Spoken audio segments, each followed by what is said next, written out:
The following show is brought to you by the CANUCKLEHEADS Broadcasting Company, eh?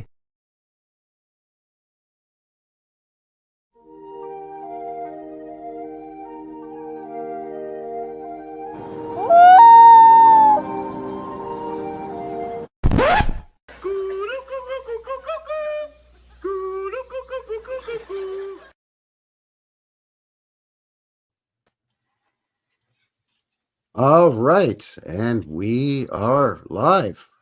Welcome everybody to another episode of the CANUCKLEHEADS Show, episode 9, as a matter of fact. My name is Frankie, and I am from the New West Reset Show. And I'm Chris from Old World Exploration. So thank you, everybody, for joining us here for another episode of the show. We're looking at old Charlottetown, Prince Edward Island, and the island itself for the show today. So thanks for joining us, everybody. And hey, Chris, how you doing there? How you doing there, my buddy? Yeah, I'm doing all right. It's a bit of a jaunt to be looking into PEI and Charlottetown. It's a bit of a ways away from where I am, that's for sure. So I really enjoyed looking into this location. Yeah. I was slightly familiar with the area, being originally a Quebecer. Never had the pleasure of being in person, being to Charlottetown, but heard a lot about it in school as part of our founding of Canada as a country earlier on in our history. And found some interesting stuff just in researching it for the show today, too, actually. And it's a beautiful place, beautiful part of the country. But you and I are both out west, right? Is kind of the point that it's far. You're right. It's quite a jaunt, as you put it, way out there in the East Coast and in the Maritimes there, eh? Yeah, I love to go visit PEI. You know, my impression of it is red soil, potatoes, and lobsters was my preconceived notion. So yeah, it's kind of like Canada's Maine. Yeah. Home of Anne of Green Gables, which apparently they're about to revamp. Yeah, so there's that. That's pretty good. But you're right. You know, Canada's so huge, right? And we kind of forget that from coast to coast to coast, Canada's massive as a landmass. Not huge population-wise necessarily, except for in a few pockets. Mm-hmm. But that's kind of the idea of the show, is because even as Canadians ourselves, you and I, you're in British Columbia, I'm here in Alberta. But because the country's so big, there's surprises even as Westerners looking east, or Easterners looking west, or looking into the center of Canada in the Great Plains, you know, in the prairies. And that was kind of the idea behind the whole show, right? Was just to kind of say, you know, Canada's kind of underrepresented in this line of research. And let's do this show and kind of put Canada kind of front and center and show people that what they're seeing all over the realm in what we're told are ancient parts of the world are mirrored in what we're told are some of the newest parts of the New World. Yeah, that's well said, Frankie. I think it's important. It also helps us get a little bit more of a grasp of our country, and to showcase that to people who may not know anything about this fine land of ours, let's say. That's right. Because as we're finding out about it, as we're finding out about it, we're sharing it kind of in real time, right? Like, yeah, we each do our own individual separate little research on it, and then we coordinate before the show and so on. But I mean, there's surprises that we're sharing with each other live, and then sharing with everybody live in the chat. And speaking of which, hello to everybody in the chat. Why don't you, to everybody who's tuning in, say hi. Let us know you're here and listening, and let us know where you're tuning in from. And as a reminder, we are broadcasting live simultaneously on Old World Exploration on Chris's channel, as well as New West Reset, my channel. And I'm also mirroring or broadcasting on the Rumble as well. So yeah. So welcome to everybody who's joining on Rumble and YouTube, all the channels. I see Kathy. I see Billy Philly. I see Curtis 47. Scott Baker. Mr. Beast fan. Yeah, Turtle's here. Sherry. Mr. Beast fan. Modoc's here. Hidden at plain sight. Marit. Yeah, Billy Philly. There's Joe. How you doing? Kathy Childers in the box. Hello, hello. Yeah, there's Curtis. I see him. There he is. Yeah. Scott Baker trying to sneak in. I saw you. Uh, Gary Ives, welcome. Morgan, Isabella Live 2.0. Howdy, howdy. Yeah. Oh, look at this. Old World Nick Oh, box. Excellent. Speaking of Prince Edward Island, big concentration of First Nations Mi'kmaq there in Prince Edward Island. hmm So yeah, thanks everybody for joining. Hit that thumbs up if you haven't already. And or thumbs down. I don't know. Doesn't matter. It's fine. we're easy that way. We're pretty laid back, eh? A couple of Canadians say we're nice. We're polite. Yeah. Well, we're snowed in as well right now. That's in. right. Yeah. A couple feet. Yeah, we're talking about that before we went live. We're both coming out of right around -40, -50 Celsius with wind chill, deep freeze. Finally creeping up back towards 0 Celsius and maybe even to the plus as we move along in the next few days. You never know. Yeah. I see Mark from Our Melted Reality in the chat there. Hey, Mark. Good to see you there. Howdy, howdy. There he is. Yes. Welcome. Yeah, we had a green Christmas, and now all of a sudden we've got a couple feet of snow and nice cold weather. So look at that. Yeah. Yeah. We had a warm Christmas, but there was snow. It had snowed a day or two before. And it wasn't quite warm enough to melt what had accumulated, but it didn't snow at Christmas. So, and then it was long gone. And then we didn't get a lot of snow until just recently. We got kind of a 1-2 punch. Old man winter kind of snuck in a sucker punch on us here. We got a couple of days worth, and then it stopped for a few days, and then a couple more days worth, and then the deep freeze hit, so it didn't really melt. Yeah. All the roads stay icy. Makes for difficult driving. Lots of accidents on the roads. Yeah, around these parts anyway. Makes it difficult for building old world buildings too. No, that's not true. If you wind the calendar or the clock back 150 years or so, where you got 4 to 7 months of winter. Are you underestimating how hardy these folk were, Frankie? Hey, I have no doubt that they were hardy, and I have no doubt that there was some skilled craftsmanship going on, and that there was some high-level construction skill set. Absolutely. But, when you've got a town that when it was founded had a population of 500 people, how many of them were skilled construction workers that could erect these massive stone and brick buildings in these short time periods out in these small pioneering towns in our Canadian history, early in the official narrative, right? I'd say everybody and their dog. We're in the construction trades. Right. Excuse me, Mrs. McConnelly. How old's your daughter there? Why, she's 6, old enough to swing a hammer. Get over here and help us build the schoolhouse, kid. We need her up on the steeple. So that's where the child labor and the orphan trains comes in handy, I guess. I don't know. It's terrible, but it's terrible. Let's get back on track. Let's get the show on the road here. What do you think? Let's maybe we'll start it off with showing the fine folks where exactly we're talking about when we mention Prince Edward Island in general, I guess, really. Absolutely, yeah. It's pretty small place. Let me just pull it up on the Goggle Maps here, just to give everybody an idea of what's happening, where we are.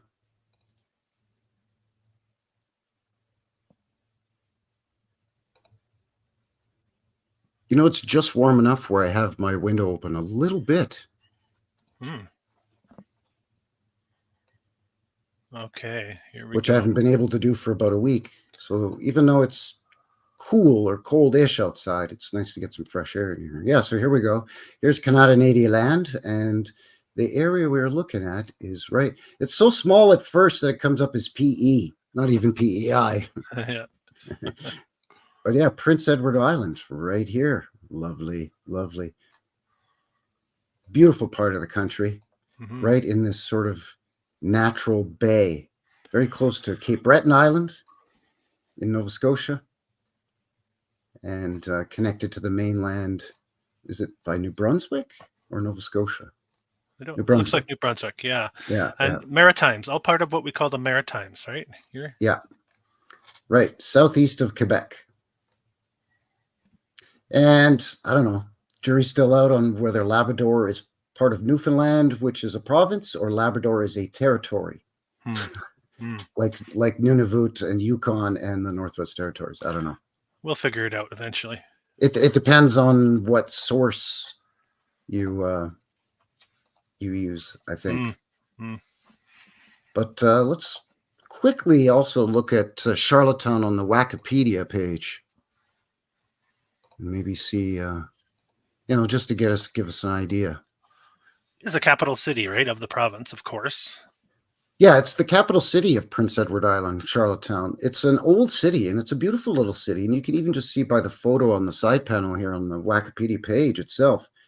It has that very familiar, or what to a lot of Canadians is very familiar, is that maritime or East Coast sort of fishing town or small fishing village look, with the brightly colored houses that are maybe one or two streets off of the fishing ports and the wharfs and all of that. It reminded me a bit of Norway too, Norwegian feel there. Yeah, well, yeah. Whether it's fishing towns in Iceland or Norway, or whether it's here in Canada, like St. John's or parts of Halifax, or, for example, here, Charlottetown, right? Yeah. So yeah, here it is, Charlottetown. It's the capital and the largest Canadian province of Prince Edward Island. Is the county seat of Queen's County.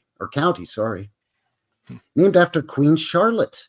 Charlottetown was an unincorporated town until it was incorporated as a city in 1855. It was the site of the famous Charlottetown Conference in 1864, which was the first gathering of Canadian and maritime statesmen to discuss the proposed maritime union.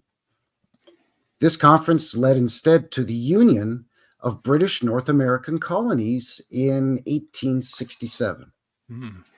Basically, when Canada became Canada, which was the beginning of Canadian Confederation. There you go. Prince Edward Island, however, did not join Confederation until 1873. From this, the city adapted its motto, Canubula Feodorus. Please excuse my bludgeoning of Latin.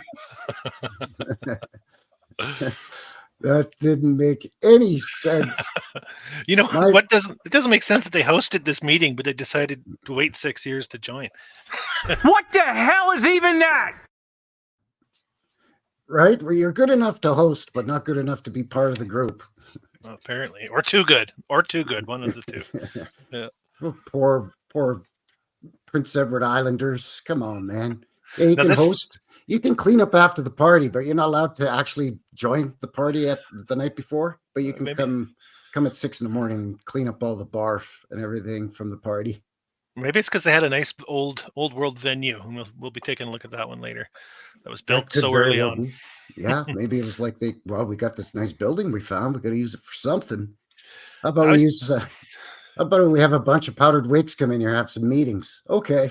Yeah, exactly. Guys, I was telling Frankie before we came on, I pictured Charlottetown to be a decent sized city, 200,000 or so type of people. Small capital, provincial capital city is what I thought. So just wanted to throw that in there.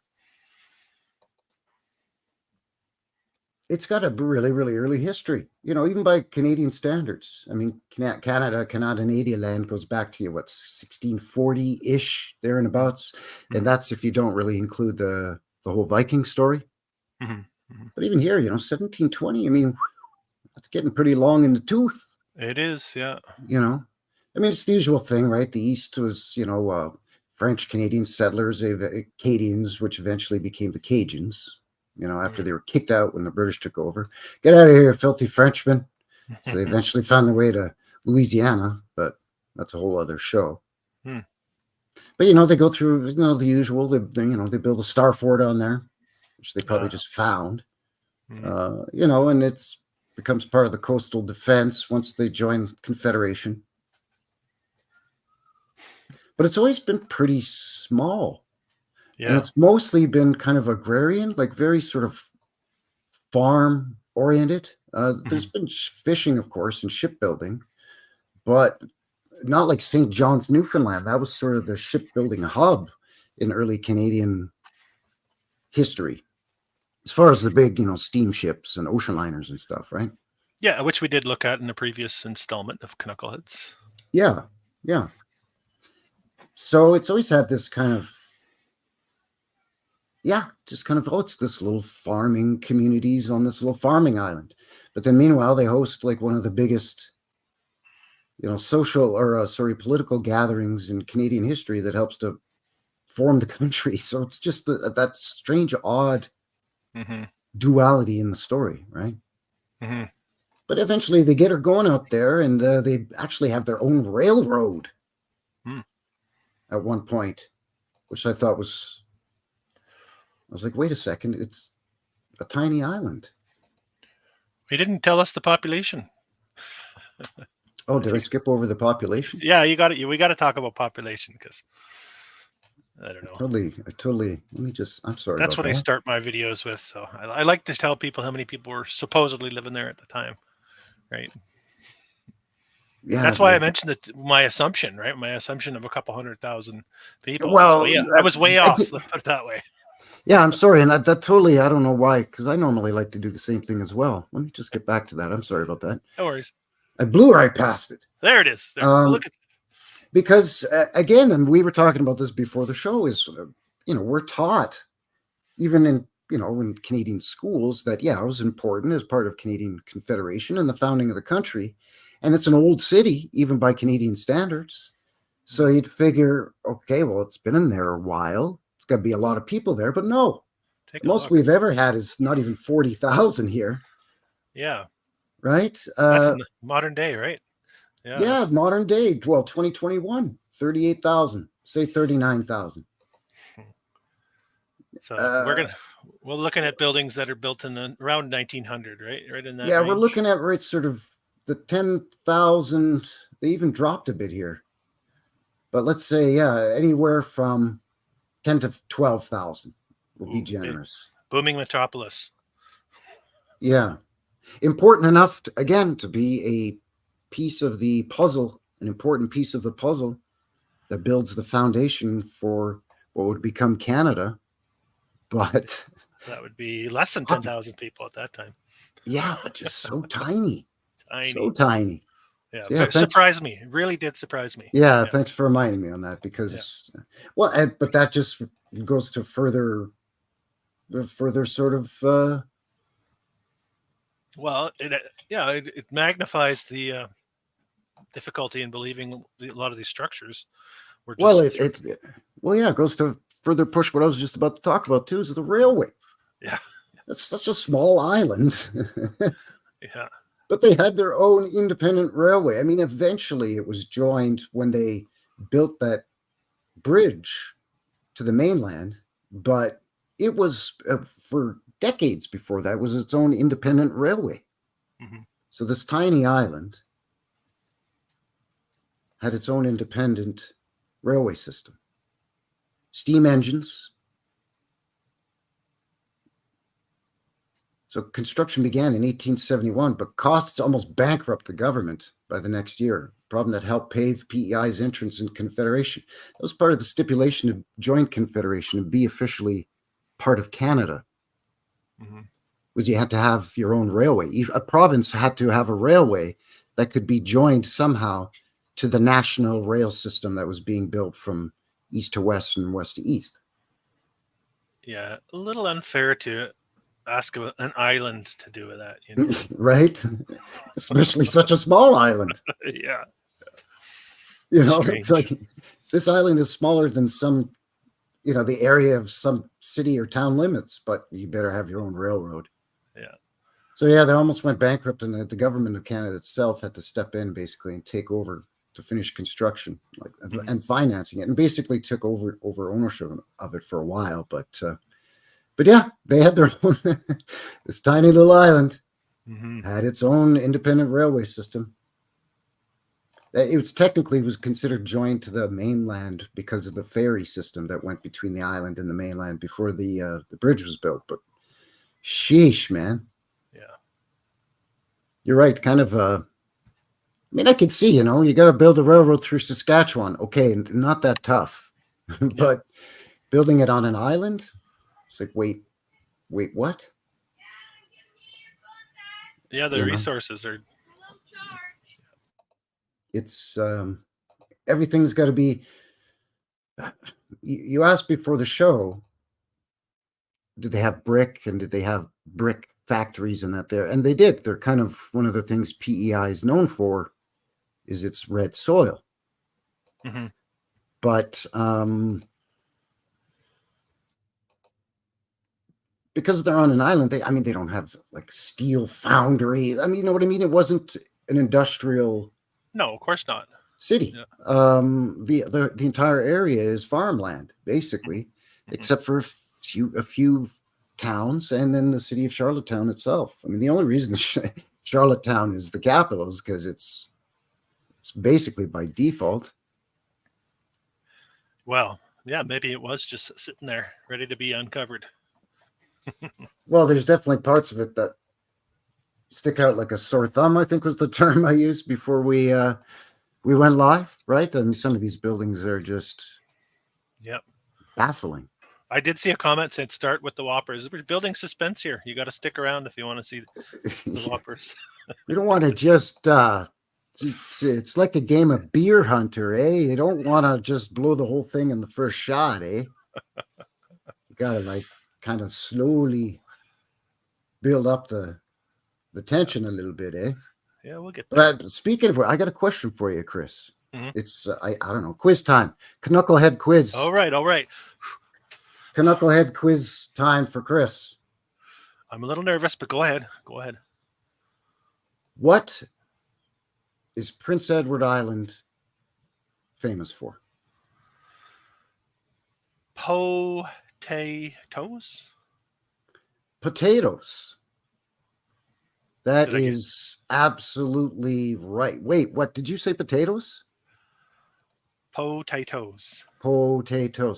That's wrong. You're absolutely incorrect, sir. Oh, man. They're famous for having the most racetracks per capita than anywhere else in Canada. What? And That's some odd. of the most in North America. That is odd. And I'm not talking about your fancy newfangled modern racetracks for them vroom vroom automobiles now. I'm talking about old-timey racetracks going back to the 1850s that were oval tracks for them. They're horse racing there, boy. Horse racing, you see. You mean back when there was 5,000 people living on the island? Or?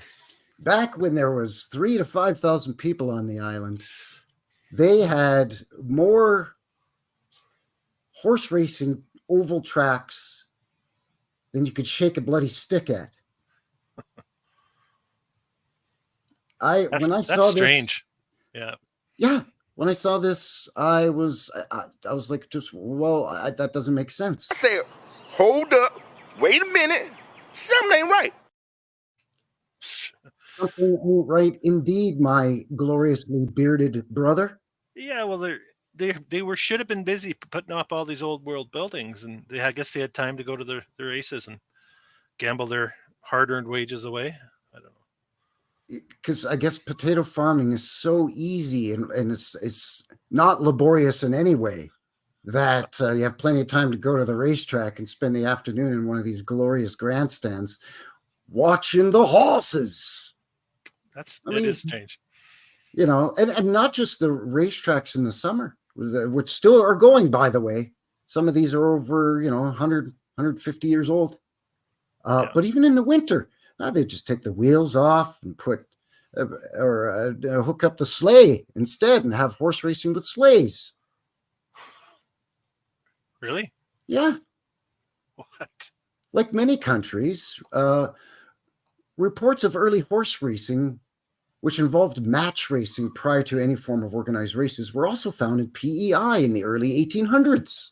Weird. Organized harness racing made its first appearance in 1850 in Charlottetown, when ice races were conducted on a 1-mile circuit on the Charlottetown Harbor.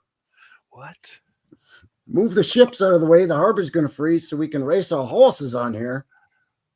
By the 1870s, clay tracks appeared in rural areas and around both Summerside and Charlottetown, while by the next decade, tracks had sprung up in most rural communities around the island. Let me say again, most rural communities.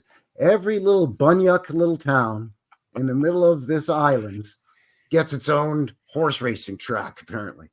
Wow. Wow, that's got to be one of the strangest narratives I've ever heard. How many people in your town there, Gus? 753. You get a racetrack.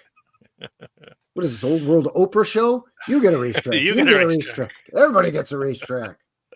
How many people in your town? We're not a town there, bye. We're a hamlet. Well, how many people you got? 23. You know what? You get a horse track. Yes, there must be a lot of horses then on the PEI. Yeah, I guess, they just ferry them over. I don't know what the hell's going on around here. Not enough horses to pull trolleys, though, because they never had any trolley streetcars. Yeah, at all.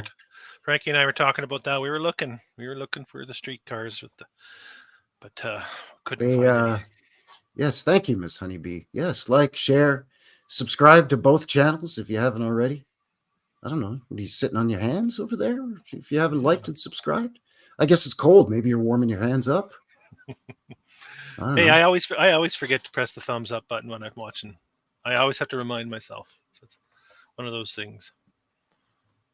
You know what? If it's a huge channel, let's say I'm watching a cool documentary about something, and it's a channel that's got like 6 million subscribers, and that video's gotten like 1.8 million views. Mm-hmm. And it's gotten like 628,000 thumbs ups. Mm-hmm. I figure mine's not going to make a difference. You know what I'm saying? But if it's a channel your size or a channel my size, and I like the video, I'll give it a thumbs up. Sure, it helps. Help the little guy along, right? Help the little guy. Yeah, exactly. Anyways, real quick wrap up this horse racing track craziness. It's crazy. Prince Edward Island has a long... oh, no. Yeah, we read that part already. Charlottetown is the capital of the largest city of PI and the country seat of Queens County. Yeah, we read that. Named after Queen Charlotte. Sure. As a city in 1855, so pretty early on as a city. Conference. Yeah, okay, we know that too. Right, okay. Here we go. Commencing operations on October 2nd, 1888 on a half-mile circuit. Now racing 9 months of the year as Red Shores Racetrack and Casino at Charlottetown Driving Park. Horse racing has always been a major part of Prince Edward Island's heritage. Still going today. Started in 1888. That's this park here. There's the old-timey picture from 1906. And there it is basically today. Just a new, ugly grandstand building. But even this little, I guess that's the guy who announces the race. Hey, and it's Cracker Jack coming around the outside. Here comes Monkey's uncle. Monkey's uncle wins by a nose or whatever. I don't know. That's right. Yeah. But you're right, potatoes. But apparently horse racing. And I was shocked. That's interesting. That's an interesting part of the story for sure. I had absolutely no idea. Oh, I was like, well, wait a second here now. And again, I'm kind of technically an Easterner in the sense that, I was born and grew up, first 10 years of my life out in Quebec, just a stone's throw away from Prince Edward Island. And I was like, wait, what? Every little rural town. Sure. Yeah, that's strange. Yeah, you get your own racetrack, no problem. On this tiny island. I got one last thing to share. How's everybody doing, by the way, in the chat? Welcome once again to the show. CANUCKLEHEADS episode 9, right, Chris? Yeah, I hope you guys are learning a little bit about PEI. I'm learning a bit about PEI here, so it's interesting. Yeah. episode 9 of the show. We're looking at old Charlottetown, kind of specifically, but PEI overall, Prince Edward Island, there in the Maritimes, Eastern Canada. Once again, links below, by the way, but once again, broadcasting simultaneously on Old World Exploration, Chris's channel, and my channel, New West Reset, as well as over on the Rumble for my channel. So howdy to everybody on YouTube and Rumble. Thanks for taking time out of your weekend afternoon, this chilly Sunday, talking about potatoes and PEI. Just a little Canadiana for you folks out there. Yeah, sharing a bit of Canada. You know, we got to push that Canadian narrative, eh? We're a couple of knuckleheads, a couple of Canadians, and well, Canada's a beauty. Yeah. So thanks again for joining us. And one last thing to share here real quick is this other, because again, all these horse racing tracks everywhere. So you'd think, wow, okay, must be a lot of room. But then no, it's an island, right? We saw that from the population of just Charlottetown itself, the biggest city, the capital city. Never maxed out above a certain number at any point, even modern standards. Not even 40,000 in the modern day. Yeah. 39, 38, what? 38,000-ish, give or take. But still so small that, well, according to the Toronto Star here, where's PEI, Prince Edward Island? Canada's smallest province is literally being left off of maps. I love it. We know of other places that have been left off of maps in this old world research. What is this, the new Friesland? For crying out loud? Exactly my point, yeah. Hey, us Canadians there, eh, buddy? We don't like to be left out there, eh, bot? No. Oh, no, you're going to talk about Friesland over there and over near Iceland and Greenland disappearing. Well, hey, we don't want to be left out, eh? We got our own Canadian version of Friesland. It's called Prince Edward Island, eh, buddy? Yeah. Give me a break, man. But it's true. Maps at Vancouver Airport, in an auto magazine, and on products produced by the Hudson's Bay Company, the Bay. The world's oldest continuously still operating company. The company that founded Canada, basically built Canada on the back of the beaver pelt fur industry, so we're told. Well, they missed the province that is both the birthplace of Confederation and Anne Shirley, Anne of Green Gables. Way to go, idiots. Well, maybe it's not, like we said, probably not the first time they left places off the map. Well, let's have a look at this. It says I've reached my monthly article. You have to subscribe. I have to subscribe now. You know why? Because I read this article 3 times already. Basically, okay, here we go. Like, PEI is smaller than Algonquin Park, which is a park inside of, I think it's in the greater, it's in Toronto. It's in Oakville. Okay. Yeah. And it has fewer residents than Oakville, Ontario. Or Algonquin is in Ontario, and Oakville is also in Ontario. Yeah. Algonquin Park is basically a city park. And like a provincial park. And Oakville is, it's the name of a city. Yeah. This island is so small. The islanders are facing a fresh indignity, being wiped off the map.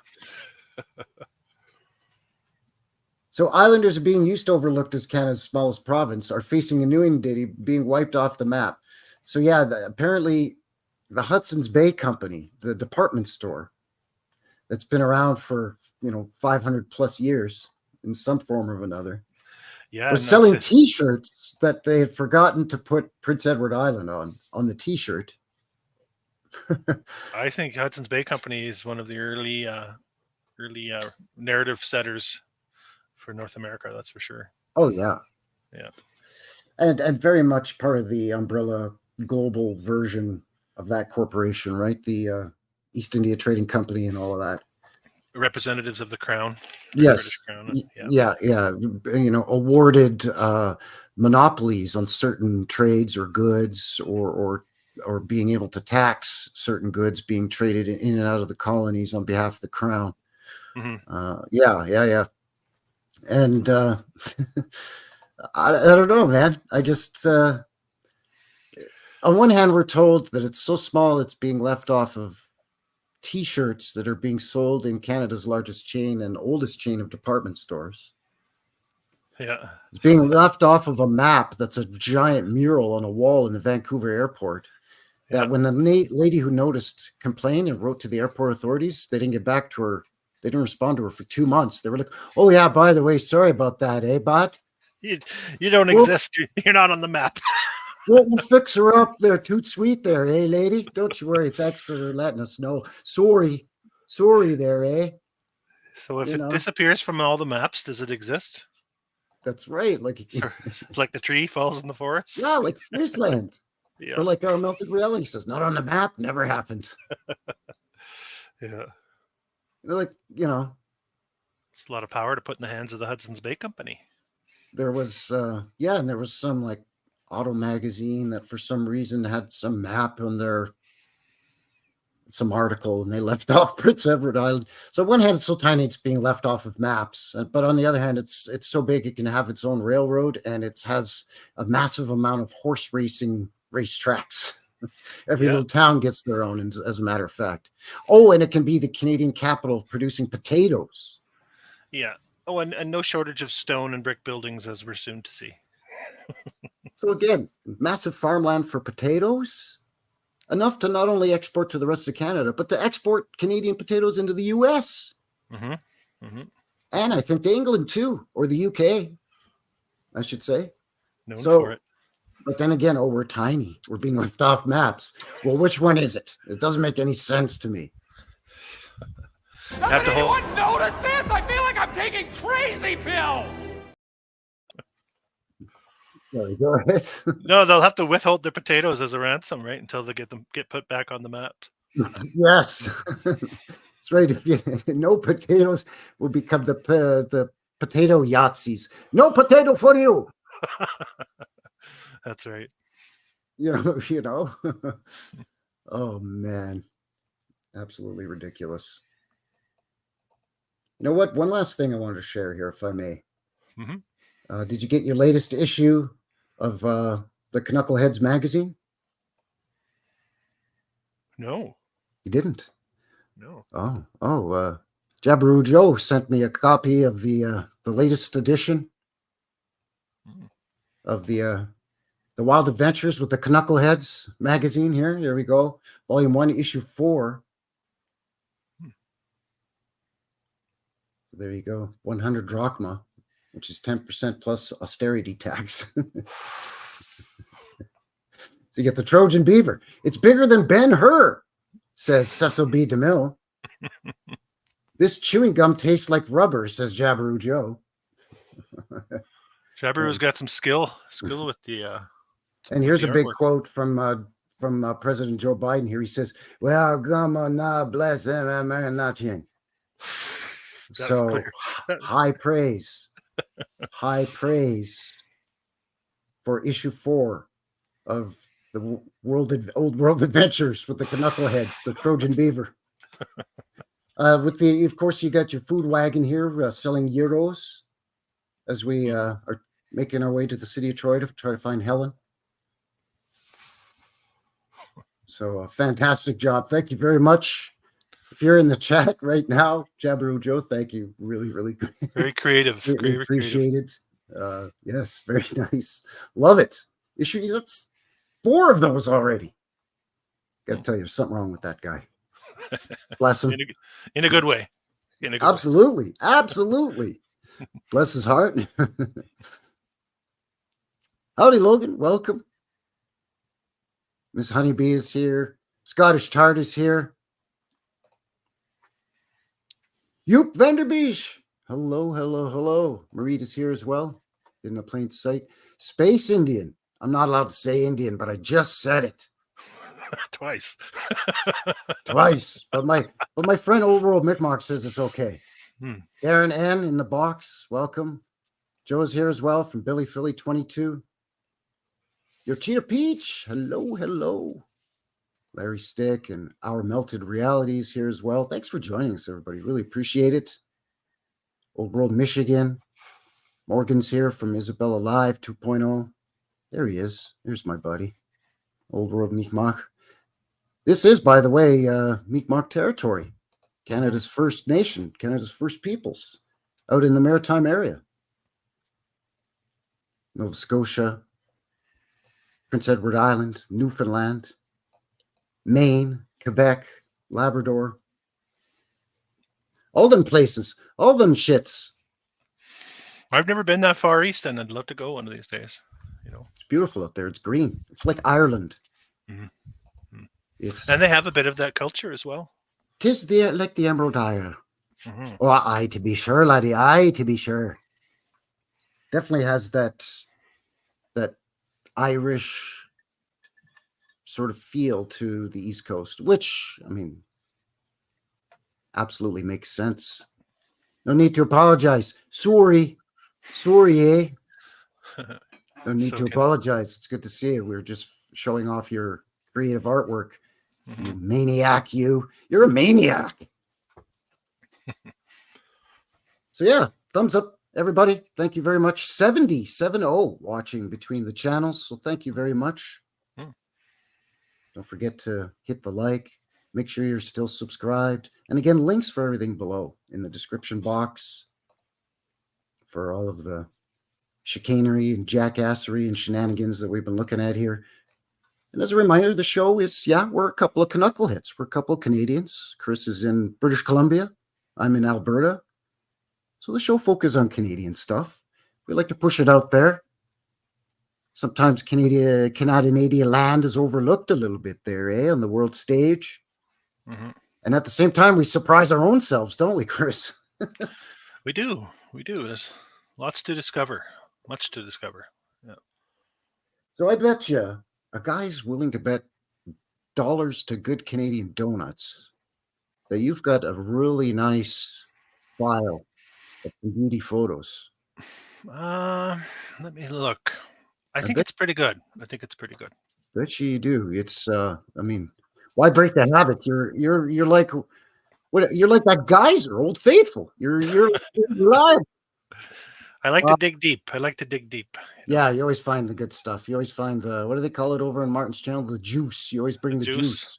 Yeah. So what do you say we take a quick break and let you get everything kind of organized, and we'll have a little bit of a look-see at a video that I found from, I believe it's either 1941 or 1943. Excuse me, I can't remember. Well, so we'll say circa 1942-ish. Video of mostly Charlottetown, Prince Edward Island, but also a bit of the surrounding area. Gives you an idea of the official narrative. And it's got quite a nice, lovely traditional maritime tune as well. Canada's fake, eh? Oh, yeah, eh? It's not even really there. Fake news. It's all fake. It's just on the other side of the impenetrable ice wall. Right, Chassis? Yeah. Good to see you. Welcome. Thanks for joining us, Chassis. Always good to see you. Old friend of both channels. Not old like Chassis old. Just she's been around both channels for a while. I don't want to get slapped. Apologize. You must. I don't want to get the slapped across the interwebs. Interweb slap. Anyway, yeah, how does that sound? We have a little peekaboo at that and then come back. What do you think? Yeah, let's do it. Yeah. All right. So yeah, this is Charlottetown and surrounding area. From, oh, there it is. The date's right in the title for crying in the rain. For Pete's sake. Charlottetown, 1943. So yeah, a couple of minutes here, about 3.5 minutes, and then we'll be right back.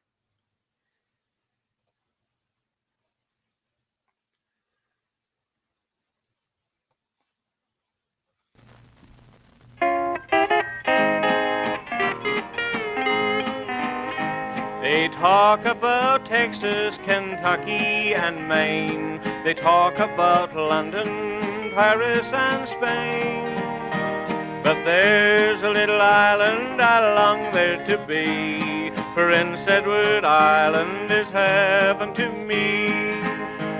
The shores are so pretty, the fields are so green, the roads are so winding with such pretty scenes. The air is so pure and the people so gay. Prince Edward Island, I'm a-coming to stay.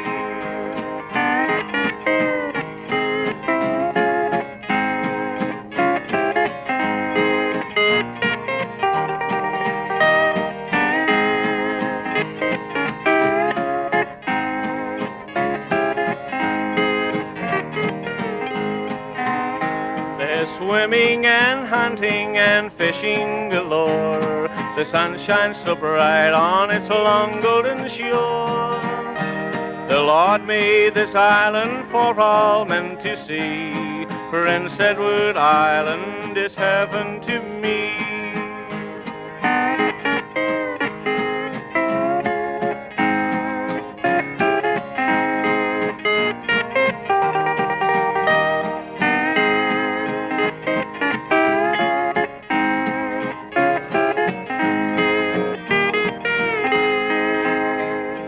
You know, folks, there are 10 provinces in the Dominion of Canada, each beautiful in its own respect, such as British Columbia, Quebec, Alberta, Newfoundland, New Brunswick, Manitoba, Nova Scotia, Ontario, and Saskatchewan. But Prince Edward Island to me is the one. The soil is so fertile, so rich and so rare. It yields such potatoes which none can compare. The tourists are welcome to walk its red soil, for farmers are happy to work and to toil. There's thousands of islands in this land of ours, like dots in the ocean or dew on the flowers. A touch of God's great hand this island must be. Prince Edward Island is heaven to me.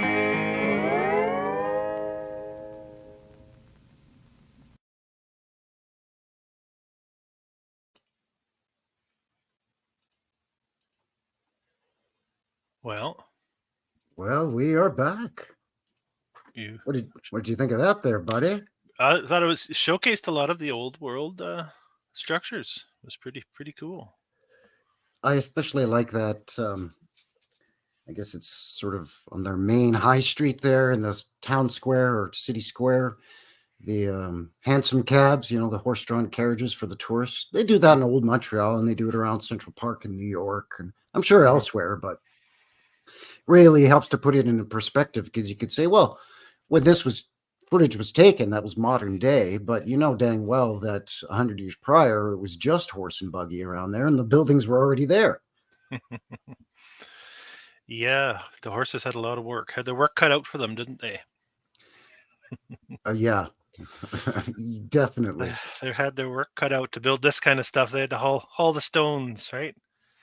We got an Anglican church here. Look at the angle of that spire. Here, Yeah, octagonal, maybe. man, think oh, so. man. Yeah, that's pretty steep. Imagine working your way up there. That's when they get the kids, remember, with the small hands and the small feet. Once they get to the top, right? Yeah, Logan's saying lots of hewn stone brick or hewn stone buildings. Excuse me.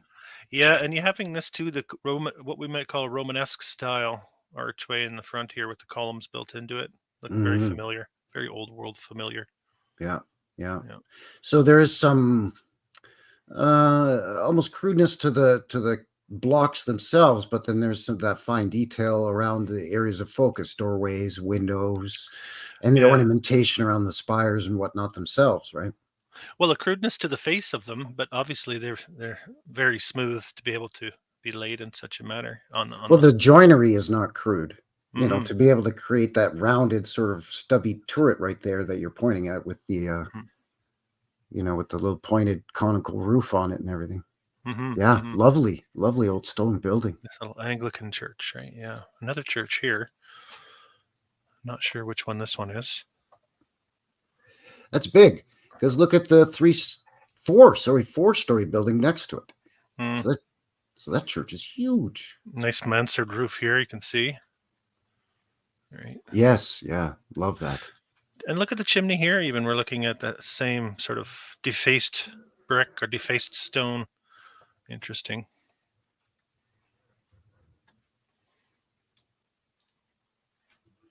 Modern look for you. This is a different church, Central Christian Church. Another conical dome. Wow. Yeah, difficult construction, right? Again, remember and we have to keep in mind the population here. About 10,000 people at the turn of the 20th century. Yeah. And then, of course, you have the big, very familiar looking, massive stonework down here. And the old brickwork, looking very old and damaged, actually, the brickwork. Looking, yes, extremely damaged, aged. Is it water? Has it been scorched? Was there some kind of electromagnetic or plasmic discharge of some sort? Who knows? I mean, this is an island, right? So you have the salt water, the ocean water. So very interesting shape here too, as well. Really. Yeah, that's always this has to be milled up, right? Imagine milling this piece right here, like. Yeah, you've got to. Even if it's just local stone, even if it's just concrete, let's face it, even if you're pouring concrete into a mold to do that, what purpose would that serve? Oh, it's just for decoration because it's the glory of the Lord. What? Strange and unique. Yeah. Yeah. Chassis Nick saying, first I've seen like that. Me too. You're seeing something similar again here as well. Yeah, but that one looks to me like it was tougher to do because of the work involved. Market building. They're calling it the market building. Let's get a little closer. And so again, this would have been the public market, right? Yeah, and here's all the wagons or buggies, whatever you want to call them. Where are the horses? The horses must be out in pasture having a snack. Well, all right, unless they're rickshaws. Well, if you took out market building Charlottetown PEI off the bottom of that postcard, and you said, "This is Shanghai, 1892." Look at all the rickshaws. I'd be like, okay, sure. They don't actually look like they're set up for the horses. They look like, that's strange. I never thought they might be carts because people are bringing their the farmers and the merchants are bringing their wares to market, so they're like hand carts, maybe. Yeah, that's what I was wondering. But again, that stonework. Remember the population, folks. Remember the population. Or maybe they put their carts there, and then there's a stable around behind the building or something. I don't know. Maybe. It's definitely not that manipulated building in the background that looks like somebody traced around it with a Sharpie. Definitely drawn in back here to put the outline. Wow. Yeah. You can even see it here in the roof line on this building. Yeah. You'll see more of that. Thought we wouldn't notice, but we did. We noticed. Yeah. Oh, I've seen this one. Yeah. I saw a photo of this postcard as well, but I've seen this postcard. It's beautiful.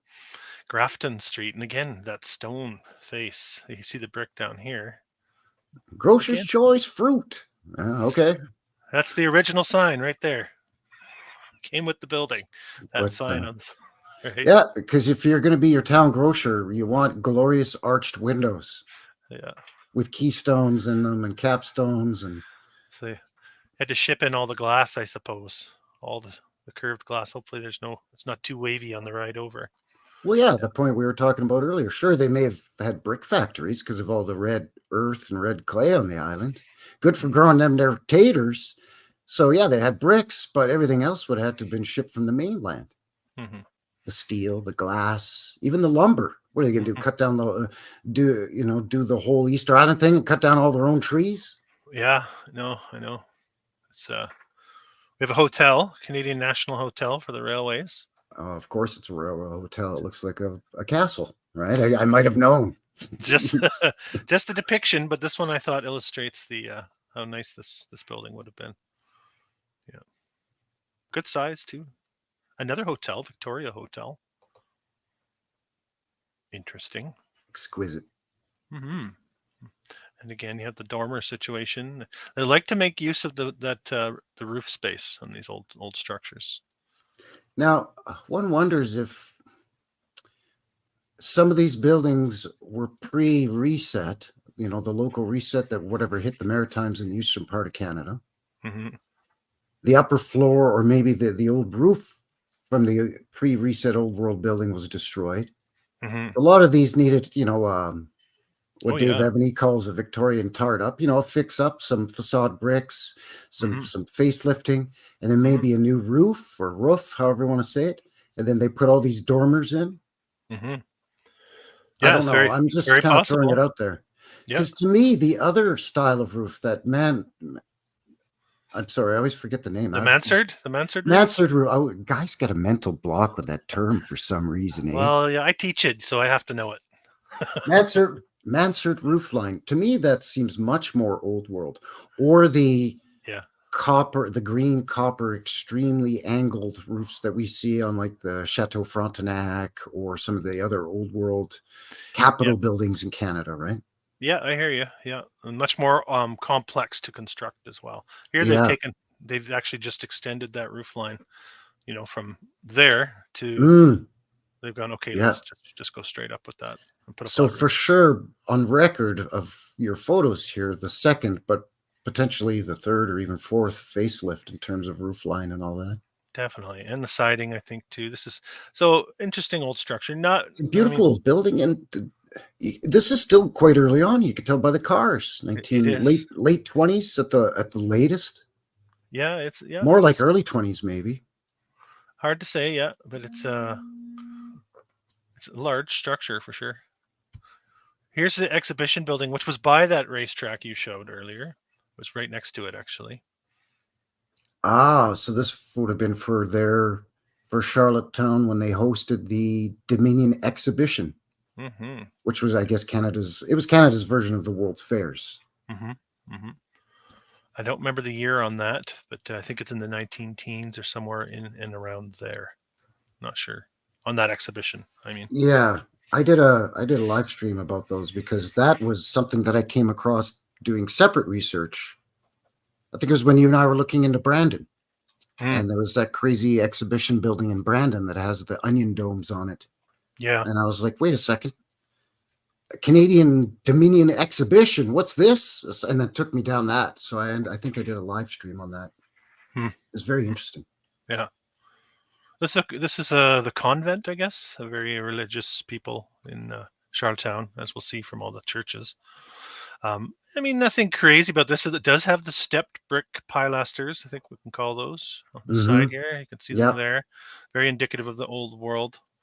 Why I saved this one, because I wanted to show the columns here. Does that look like marble to you? Yeah, it looks like marble. It does look Marble. like marble because it's shiny and it's got some veining and texture to it. Marble columns, in the convent chapel.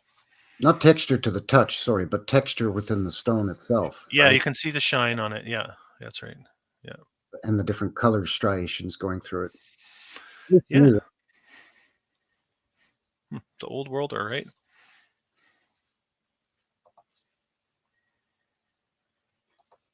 So what do you guys expect from a city of 10,000 people at the turn of the century? You expect to see this type of stuff? On a tiny island that's so small they forget to put it on maps sometimes. This is postcard from 1914, and they're calling it the New Zion Presbyterian Church. 1914. Looks like they took the spire off of it, potentially.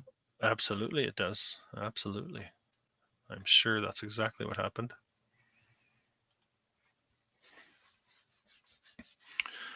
Okay, that's the Trinity United Church. I think we may have seen that. So this gets really confusing, the inconsistencies sometimes on these structures. Well, because there might be a Trinity United Church, but there might also be a Trinity Anglican Church or Lutheran Church. You know what I mean? And again, the number of churches. Jeez. The number of churches, as we'll see as we move forward. Well, again, for such a tiny population, you're right. What were they? A bunch of God-fearing Bible thumpers? Like, what's, Yeah, I love the multi-story. It's this Prince Street School. We just don't build multi-story schools anymore, really. And it's not that it's tall and skinny. It's big. It's You know what I big. mean? It's Yeah. 4 stories high at least, but it's even from Yeah. front to back, it's pretty big. Nice And brickwork there. quite the detail here. Yeah, hard to see, but and then you can see the fence along the top too. The gate work or whatever you want to call that, teched out. Yeah, almost like ether fencing potentially. Mm-hmm. Mm-hmm. Referred to as ether fencing before. So Yeah. Montague. Now this must be a town nearby. So it's on PEI, so I included it. It's a post office in Montague. looking very But mud flooded because big, glorious, huge arches, but they look very short and stumpy. mm-hmm. Mm-hmm. Maybe it's Yeah. because we're brainwashed to, we're used to seeing post offices with, 15 to 20 foot archways for, 5'8" people. Yeah. Nice brickwork though. Again, very, very fine work being done here. Love to know how many skilled hands resided in Charlottetown at that time that were skilled at building in such a manner. Yeah, because again, like you said, the brickwork along the ridge line there, or the roof line is just, Mhm. little things like that. I mean, extra effort like that, even if it's small things, they add up. They add up to the cost. They add up to the time. And again, PEI, they don't get tickled by old man winter. I mean, they're right on the Atlantic Ocean. Mhm. They get those northeastern winds. They get that heavy, wet snow. Yeah. It's brutal. Yeah, this is a post office in Summerside, which is another town. I can't really call them cities. I could hardly call Charlottetown a city. It's pretty tiny population wise. Well, Summerside was in my segment. They got their own racetrack. Mm-hmm. So one would hope they got a post office. That's a Well, they nice one. had a beauty post office, that's for sure. The building in the background too. No problem to build like that. No problem. Easy. Nice. Easy. St. Dunstan's College. And again, a multi-storied, and that's a legit mansard for sure. You can see the sweep here on the roof, and then the Yes. dormers Yeah. poking out. Really nice, pretty looking structure. Yeah. There's a few in Calgary here that are like that. A couple of apartment buildings, a convent, actually, now that you mentioned convents. Mm-hmm.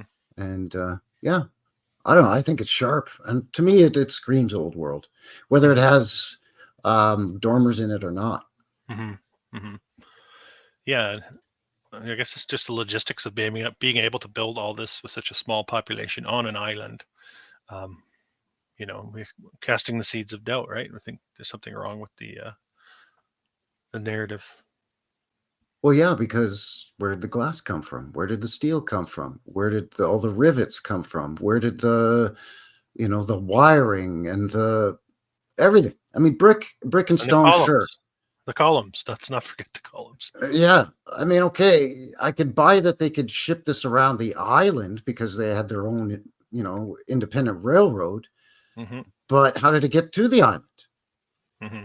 It would have to again come from the mainland. The logistics of this, especially in the horse and buggy era, and again by their own narrative. It's pretty early on in the founding of Canada's history. Charlottetown is. This one's a beauty too. Yeah. Not to take away from this one, but this has got a really distinct old world feel to it. Again, those conical domes on top, and then they have a little ball on top of that. Mm-hmm. Mm-hmm. Again, looking like the lid to your Nana's candy dish up there. You know what I mean? That's right. Yeah. Yeah. This is the old City Hall. We'll take a look at that as we move forward. Yeah. Through in a hospital, one of several hospitals.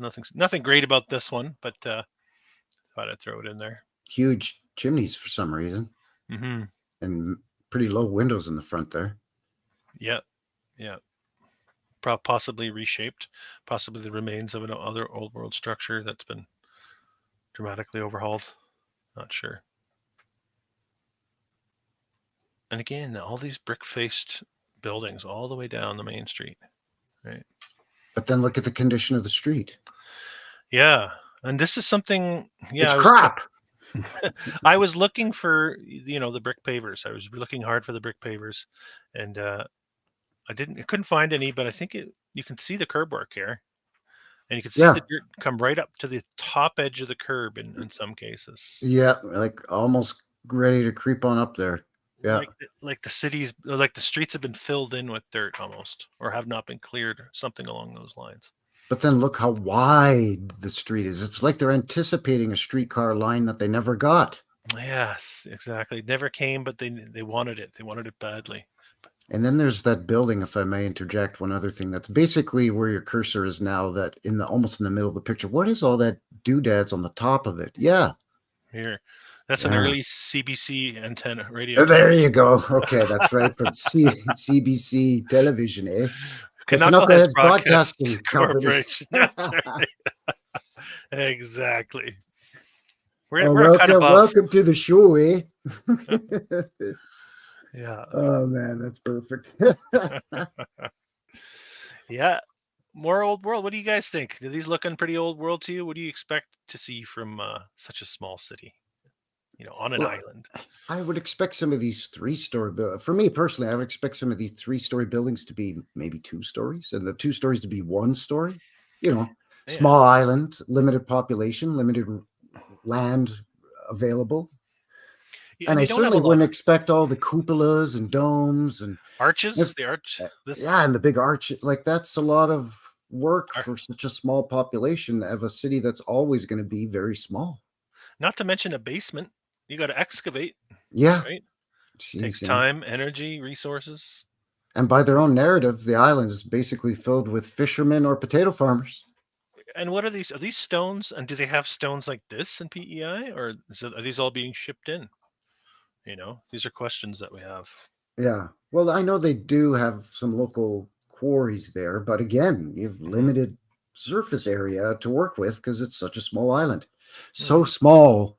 I'm not sure you're aware of this, Chris. I just want to give you a heads up, but so small that it's being left off maps and T-shirts. Yeah. So somebody thought it was a smudge, so they cleaned off the smudge. Didn't Yeah. realize it was actually an island. Well, in that one article that apparently I wasn't allowed to look at anymore, they were interviewing one lady that she said, yeah, some maps you look at it and it just looks like a blob. Like it doesn't even resemble the shape of the island. How it's kind of slightly sort of has like a semi crescent moon sort of shape, Nobody cares. No, Nobody it cares just what looks like shape it is. an amoeboid blob, Yeah. if at all. Check this one out. The American consulate. Really, you gotta have an American consulate on Prince Edward Interesting, huh? Island, I guess. Huh. It's pretty big, actually. Yeah, it's a large structure. It's fancy. Why does that have to be a big stone and brick structure? Why couldn't that just be a, like a wood frame house, right? Like Yeah. it's just it's basically just the U.S. consulate, and you just have an ambassador living there. Yeah, this guy maybe. Yeah, all you need is a house, room for his family, and a home office. I mean, you don't need a big fancy 2-story stone building. Wow. I know, right? Yeah. Here we go. Provincial building. I think we saw this in the video you showed, the provincial building. Yes. So I guess we could call that like equivalent to the state house in the States, or the provincial legislature. Yeah, it would be the state capitol building. Now this would be our legislature buildings. Yeah.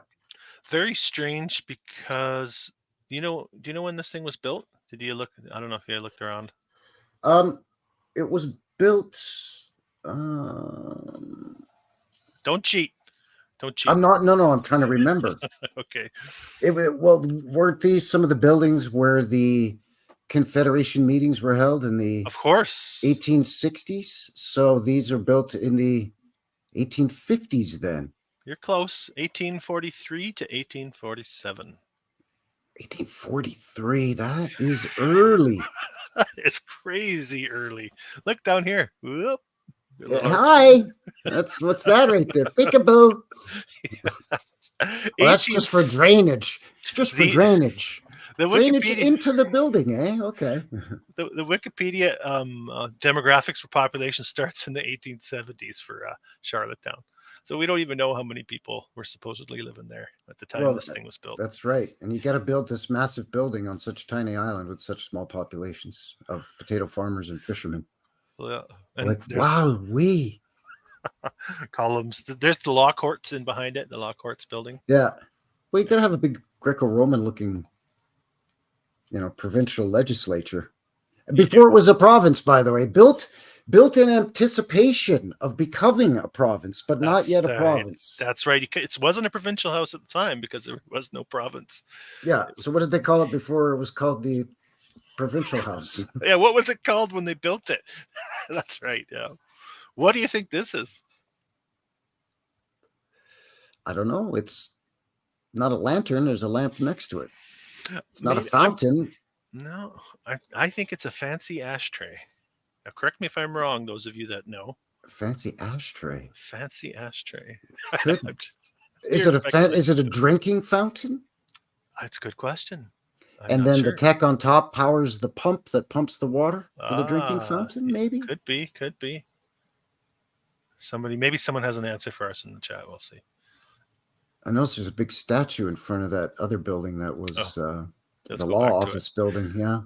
I think some possibly used to be a fountain. I might have another photo of it, but we'll see. I'm really starting to think, Frankie, that when we see these memorials, I think they used to be fountains, and I think they transformed. The New World came in and overhauled. Once the energetic system was fried, I think they plopped these memorials in there, and they're really, it's like a wink to the ones in the know that they've claimed it for themselves. People are saying that thing could be a gas lamp, maybe. Okay. You know, and then they just plunked a new electric lamp next to it, and that's what that 3 globed park lamp was, maybe. I don't know. Maybe, yeah. Now, I don't know if we looked at this Victoria row now. We see, look at the brickwork. Look at this all the way down. You guys can see that, can't you? That is absolutely mind-boggling. Look at the detail. Look at the detail. Just boggles a guy's brain. Look at that. Those angled courses of brick along the top. Yeah. Here? Yeah. Yeah. It's not super fancy, but I love that detail, and it's still the amount of work that each course of brick has to protrude slightly, I should say, from the brick that's underneath it. Mm-hmm. Yeah, no, so you get this gentle sort of relief in the brick. Also happening at the most difficult stage of the build. Down here, as you move up, the tension gets higher and higher. Yeah. Right. It becomes a much more, because you fall from here, you might hurt yourself. You fall from here, you might break a leg. You fall from here, you might be dead. So why all the difficulty has to happen at the greatest point of danger? Yeah. Is, again, that's one of the things that gets me with a lot of this old world stuff too. And we always find the ornamentation seems to be up so high in most cases that it can't be admired from the general public that's just a passerby pedestrian on the street. It's almost like you have to be looking out the window of a building across the street to even notice any of this stuff. You get a bit of a stiff neck. There's more of that flaring going on here. Okay. This is really, really intricate brickwork we're looking at here. That's a lot of bricks. Very intricate. Like, look at there it is. The more flaring going on there. So you've got it happening here. So, so the footprint. They flare it out and they put an arch over it. Yeah, it happens here. So think about you're getting some flaring here. You're bumping the building out, working your way up. You're bumping the building out. You're working your way up, and you're bumping it out again. So the front face up here is further out. It's probably sitting up over the sidewalk a little bit, right? Very interesting the way they've done that. Yeah, that's crazy. It's beautiful, and it's not something I expected to see from this small city on an island. I don't know. Sure, if it was, a commercial avenue in, Hamilton or Ottawa or something, okay. You're thinking, okay, maybe 50, 60,000 people by right around 1900, 1920, 1910 or what have you. But no, we're talking about Charlottetown. 1890 something, so less than 10,000 people, or in and around 10,000 people. Yeah, supposedly, if we're going to go with the narrative, and then anyway, we don't go with the narrative. Here's a fountain. Oh, maybe it's not in front of that building, but here's a fountain. And you could see old world majesty down here with the arched windows down low and massive arches here. Which one is this again? They call it the Queen Square, so I think we're looking at the post office. I could be wrong. We will see it soon here in the slideshow. Queen This is actually, Square. So again, referencing Queen Charlotte. of course, yeah. Who is Queen Charlotte the queen before Victoria? I'm not up to speed on my British monarchy chronology. I should be, but Let me Google it right now. all right, I'll keep going here. Here we're looking at a looking like a brick or stone rail station. Again, you have to do it. You have to build it in such a manner. Apparently so. Yeah, cooling pond. Maxwell in the chat's talking about this. Yeah, I think as we dig into the energetics of these buildings, we realize that the fountains are part of what made the whole place work. So I just looked it up quick here. Queen Charlotte. Mm-hmm. She's the wife of King George III. So she was the Okay. Queen of Great Britain and Ireland. Mm-hmm. And she died in 1818. Yeah, okay. So she predates Victoria. There's something between her and Victoria. Let's not get too caught up on the British royals now, shall we? Oh yeah. Well, you don't have to worry about me with that. I don't find it that interesting. I was hoping you could do your impression of Queen Charlotte, though, if you had one. Oh, I don't. All I've got is my very mediocre impression of Queen Victoria. We are not amused. That's about as good as No, it gets. why don't you read this postcard out in Queen Victoria's accent? Would you do that for me? Sure, why not? I say, everyone is doing it in Charlottetown, especially when the lights go down. Oh my goodness, we are not amused. Oh, that was fantastic. Look, there's an old postcard of Charlottetown. My, that's quite racy for the age of modesty, is it not? Absolutely, it is. Why are the lights going down so frequently in Charlottetown? One wonders as well. Oh man, I don't know. A few more public buildings for you. And again, this whole row of buildings just screaming at you, old world. Yeah, arches and columns and the crappy wooden shack in the front of that one in the foreground. What the? Oh, here. Yeah, that's a tool shed. Yeah, this is New World construction. You're gonna put that right at the front of this beautiful building. This is what they were capable of at the time. Look at the low windows too that are arched, that are half buried, and quite clearly windows that should look almost exactly like the ones above them. Yeah. Sheesh. I think this is that market building. Maybe this is a post office. There's the provincial house and there's the law courts. I do believe I have that. Yeah. Get a little bit of shoreline now for my melt heads out there. Oh, well, of course, because famous for that red clay soil to grow them potatoes, even though it almost looks like there's bricks and arches in there. But hey, call me crazy. I don't know. Interesting formation there. Interesting. Just been sitting there for millions of years like that, has it? Oh yeah, just teetering like that for millions and millions of years. 60 million years. Through the rising and falling of tides and tsunamis and nor'easter winter storms with massive crashing waves. That just balances there, no problem, bud. You can see the hard layer here and the mud layer here. Interesting. Yeah, so why is it not eroding down to the shoreline? Why and what is supporting that top sliding layer, right? Well, that's exactly it. Yeah. Again, just a nice close look. Nature's balancing act. Nature's horizontal lines. You can see them line. Anyway.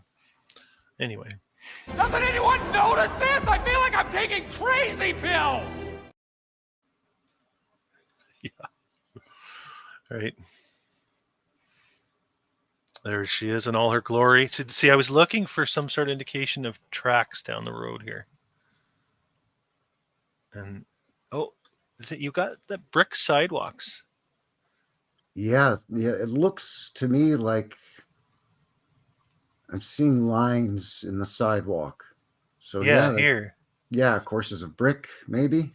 So, I mean, but I think those lines in the road are just cart tracks. Yeah, no, I agree. I couldn't find anything that tells me for sure we're looking at some sort of rail system or brick streets, but you're Or seeing is it all. still submerged Well, that's what I mean. tracks, but from the bird's eye or sort of quasi bird's eye view? Obviously, this photo's taken from the top of a building, whether it's City Hall or the post office or something. Hmm. And from the angle and the time of day, you're seeing that maybe a couple inches underneath all that dirt and crap, there's old world rail lines or tracks in there. I don't know. Yeah, I don't know. Trolley, streetcar. I'm just speculating. It's showing us every other indication that there should be some sort of streetcar track coming down the middle here. The width of the street, the distance between the buildings. Like, these buildings were built this far apart for a reason. Right. Otherwise, power poles and power lines following both sides of the street, where you could easily power streetcars along there. Again, I'm just speculating.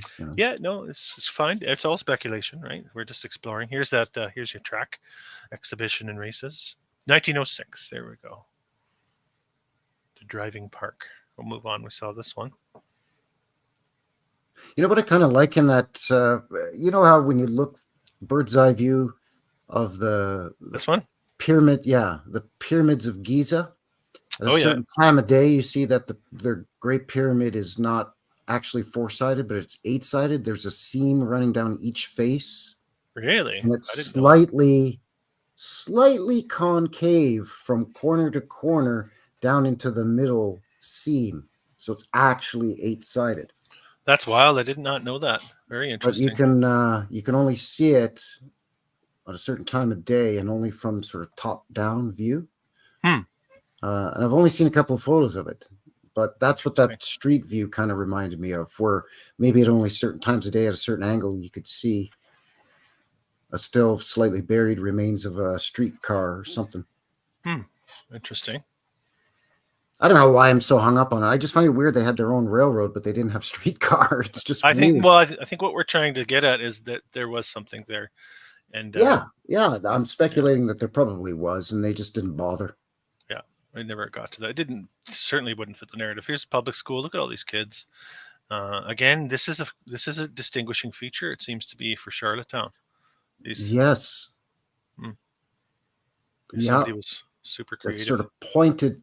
It's almost looks like it's meant to be a slim down, skinnier version of like a castle turrets, but then it's got this little cone on top, this little upside down cone on top of them, Functionally completely useless, as far as I can say. Yeah. So maybe at one time there was tech on top of those little cones. Possibly. Yeah. They had big chickens. And tiny horses, apparently. Greetings from Borden, PEI. We're so bored, we're going to Photoshop some giant chickens into our pictures. The Lord of fancy poultry. Oh, well, I wanted to include that, though. I wanted to include, because of Photoshop, right? We know that they were up to no good back then. Oh, yeah. And, we'll see in a second. Here's the cathedral, which I haven't shown yet. It's coming. St. Dunstan's Cathedral. Stick around for that, guys. If you think it cutting out early, I don't like when people cut out early, but if you're thinking of it, stick around for the cathedral at least.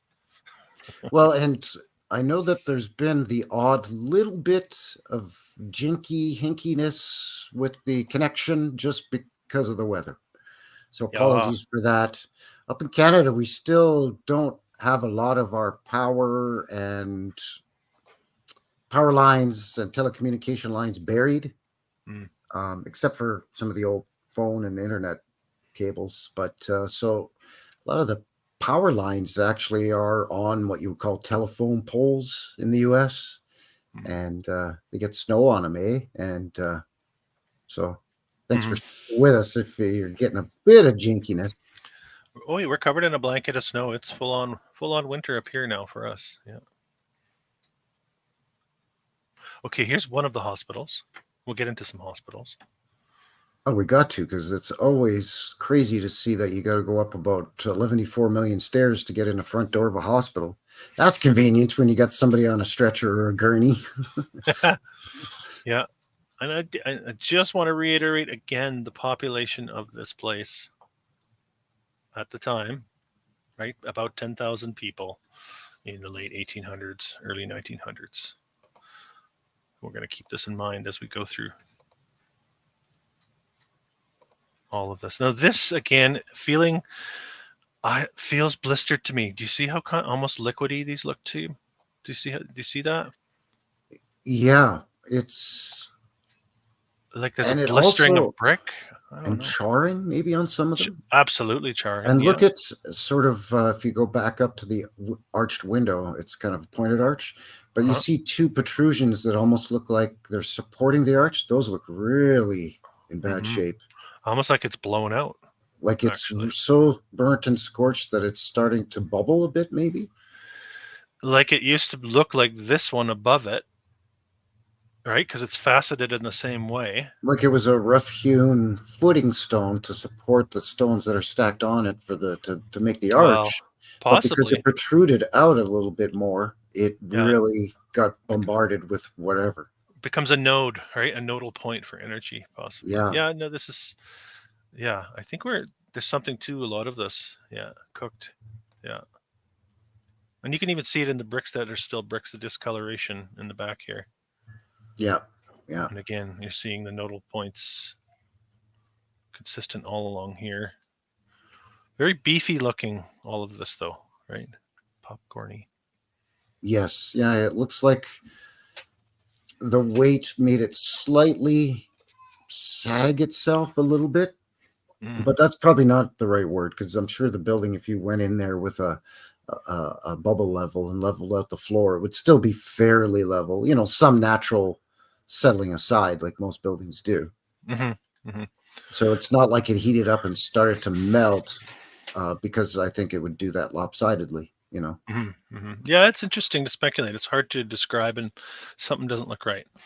Okay, we come to the asylum. The asylum. Of course. You had because when there was 10,000 people living there at the time, there was a lot of crazies. A lot of crazies. Yeah. Yeah. Again, between 1891 and 1921, 30 years. Okay, there was 10,000 people. Basically zero growth. In fact, some shrinkage. That's right. Of population in there. But between 1891 and 1921, 10,000 people. Even 1931, only 12,000. There it is again. Yeah. You see the shrinkage here, 1901 to 1911, less people. That's because they're all going to the asylum. Well, and again, we're so tiny. They're leaving us off of maps. Okay, so why is there such a massive asylum? Don't you need room to grow more taters? Yeah, this is the Hillsborough Hospital. You can see here. Look what Kathy's saying, and she's absolutely right. You could put the entire population in that asylum. Yeah. 1879. If you put some bunk beds in there, yeah. Less than 10,000 people. 1879, this place was on 120 acres of land was built. Come on, folks. At least 4 floors. Let's go back to the photo, shall we? Let's see. Okay, actually, it was even more majestic, apparently. Here's a depiction of what it originally looked like. Incredible. And then let's go back to the photograph. So yeah, they've removed a lot of stuff. Gone. This whole wing is gone. Yeah, it looks like that whole wing is missing. But so asylum, so certainly fits the narrative. Charlottetown, PEI with an asylum. Why so big? Why? What's the matter with you? What is driving people crazy in Charlottetown? It's from what we're told, once you visit there, you don't want to leave. It's so beautiful. The tourist industry is huge in Charlottetown. Well, Prince Edward Island in general. Yeah, it has to be. Yeah, I mean, and it's true. I mean, it is beautiful. I mean, and just doing research, I was coming across tons of websites about tourism and stuff to see there. And it is, I have to say, whether it's Charlottetown in the city itself or whether it's out in the countryside, it's a beautiful, beautiful part of Canada. So what is driving people crazy on Prince Edward Island? Probably because they kept pointing to the buildings and saying there's no way that building was built in that year. Because they remember seeing it as a child. Yeah. And that's right, Neutral Mass. Where are all the doctors coming from, and nursing staff, and orderlies, and whatnot, and who's it, and security staff to make sure people aren't running out of there and going crazy in the streets or whatever, right? A rehabilitation staff. How All many have to work employees? here too. Yeah, how many How people many work employees here? do you need in a building that size? Hundreds, I'm guessing. I would think so. Going from the administrator at the top all the way down to the dude mopping the floor and the lady replacing the towels and Oh, let's not forget the garden work, the grounds the keepers. landscapers. Yeah.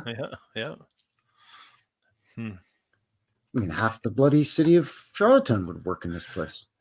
And the other half would be inmates. Yep. Inmates, the wrong word. Sorry, patients. Sorry, I always get that That's one. right. Yes. That's right. Come on now. You got to believe. Us. Come on. Be Canadian, eh? Be nice. Baptist. We have a Baptist church here. You can kind of see it hiding in behind the trees.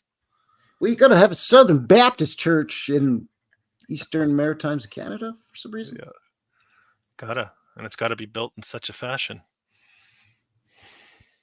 That's very elaborate. And then again, look at the condition of the streets. It's all dirty and post is knocked over here. Yeah. Somebody hit it with their mule. Whoops, Yeah. sorry, sorry. Backed into it with their cart. Yeah. Okay, we have a comment here. I'm working on a theory. I believe it could be the frequency of what is beneath the land. It's interesting. Yeah, scorched from below. Yeah, circuit board fried. Yeah, circuit board earth fried out somehow. That's a very very interesting theory. Yeah. We have the International Order of the Oddfellows gathering here in 1908 in Charlottetown. Wow. And remember, at a time where the population was decreasing during that decade. Look at how many of these dudes in their wacky outfits. And their fancy scarves and their decoration. A lot of top hats. It sure is. Was it mercury or lead in the top hats? Wasn't there some sort of heavy metal? It was all kinds of chemicals. Mm-hmm. International I think Order it was of Oddfellows. mercury. Yeah, I think you're right. All with that same look too. Interesting, Gentleman's Club. I have one more. This is them in their regalia. They have like a sort of like an old timey. They look like they should be in the British Royal Navy in the 1780s. You know what I'm saying? Yeah, I thought it was the with British. those crazy hats. Maybe they were. Kathy Childers is saying mercury. Yeah. Confirmed. Thanks, Kathy. Yeah. Yeah. Interesting though. Interesting the presence alone and how official their presence appears to be. Awakening Soldier, Manhattan, Mad Hatter. Yes. There you go.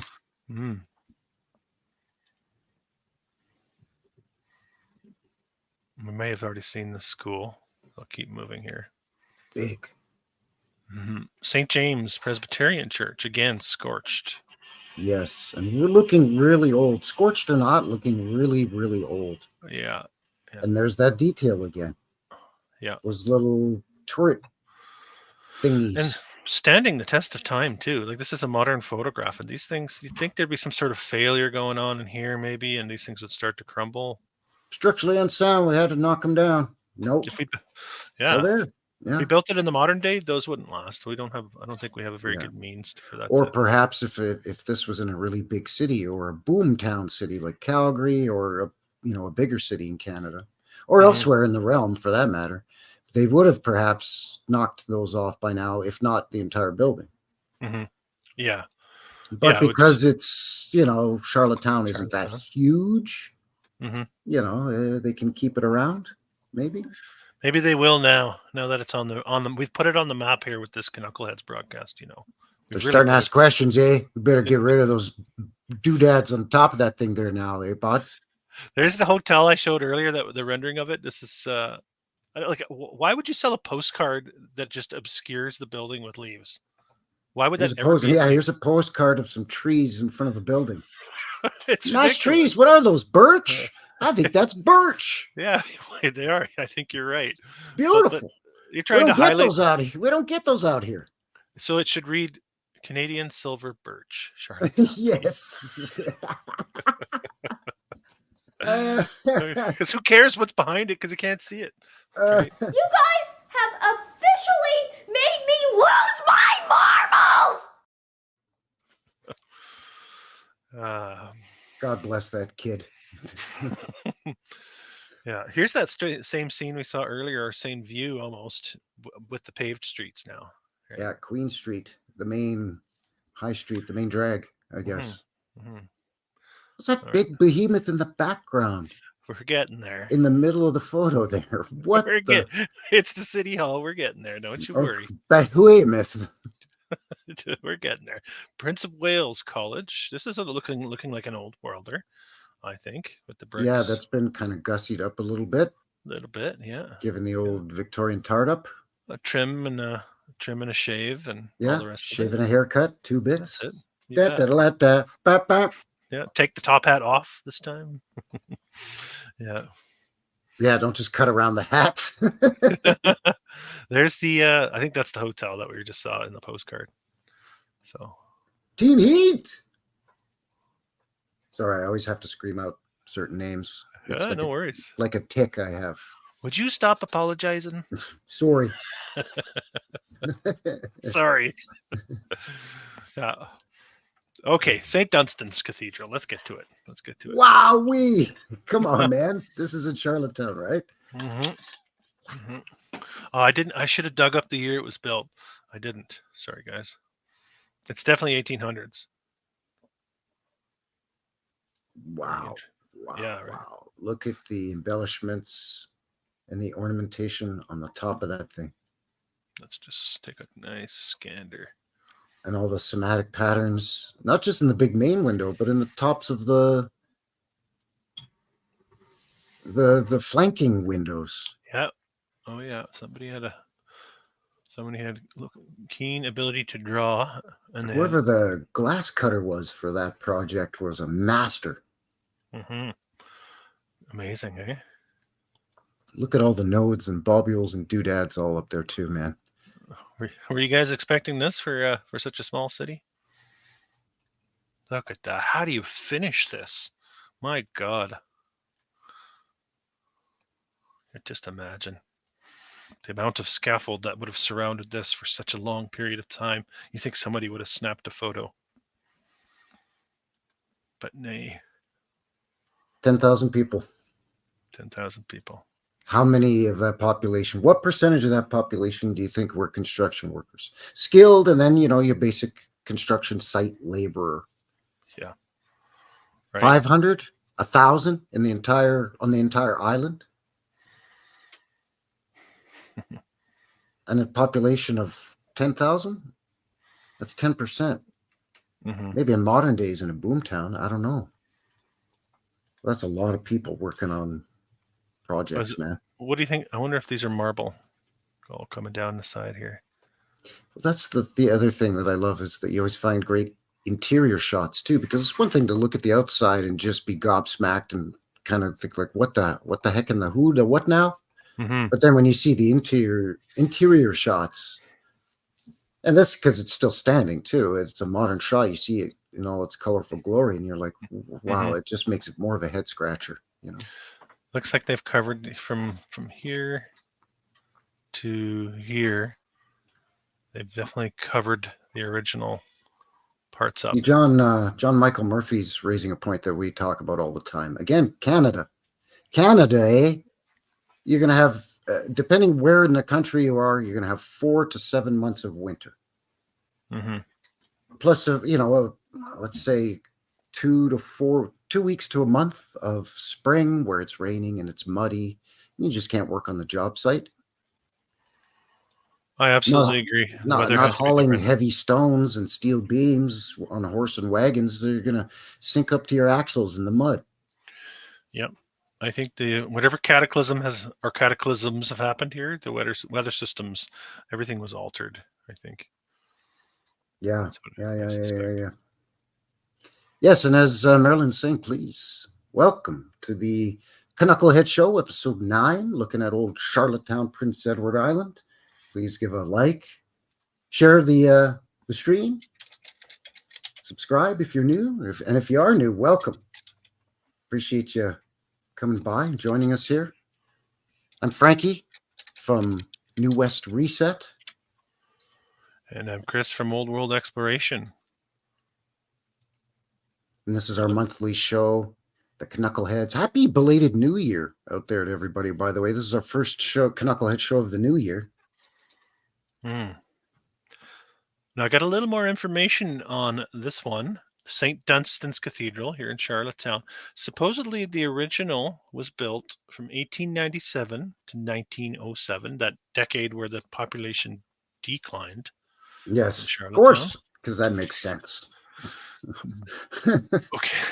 But the present stone structure supposedly was built from 1913 to 1919 after you finish my sentence for me. After a great fire. After a fire destroyed the original cathedral in 1913 is the story. Well, I have a few photos of a fire that I'm going to quickly share when you're done with your your file folder here. No hurry at all, by the way. Take your time because these are very juicy. But yes, from a fire, but from a different fire, because you know Charlottetown, I guess, was so special that it had to have two great fires. One wasn't enough. But we'll get to that later. Busy place. Okay, let me show you. So apparently this is a picture of the cathedral after the fire in 1913. It's not a bad photo, actually. You could kind of say, okay, that's legit. And then I found a couple postcards. By the way, could you imagine the additional damage of putting out a fire in the winter?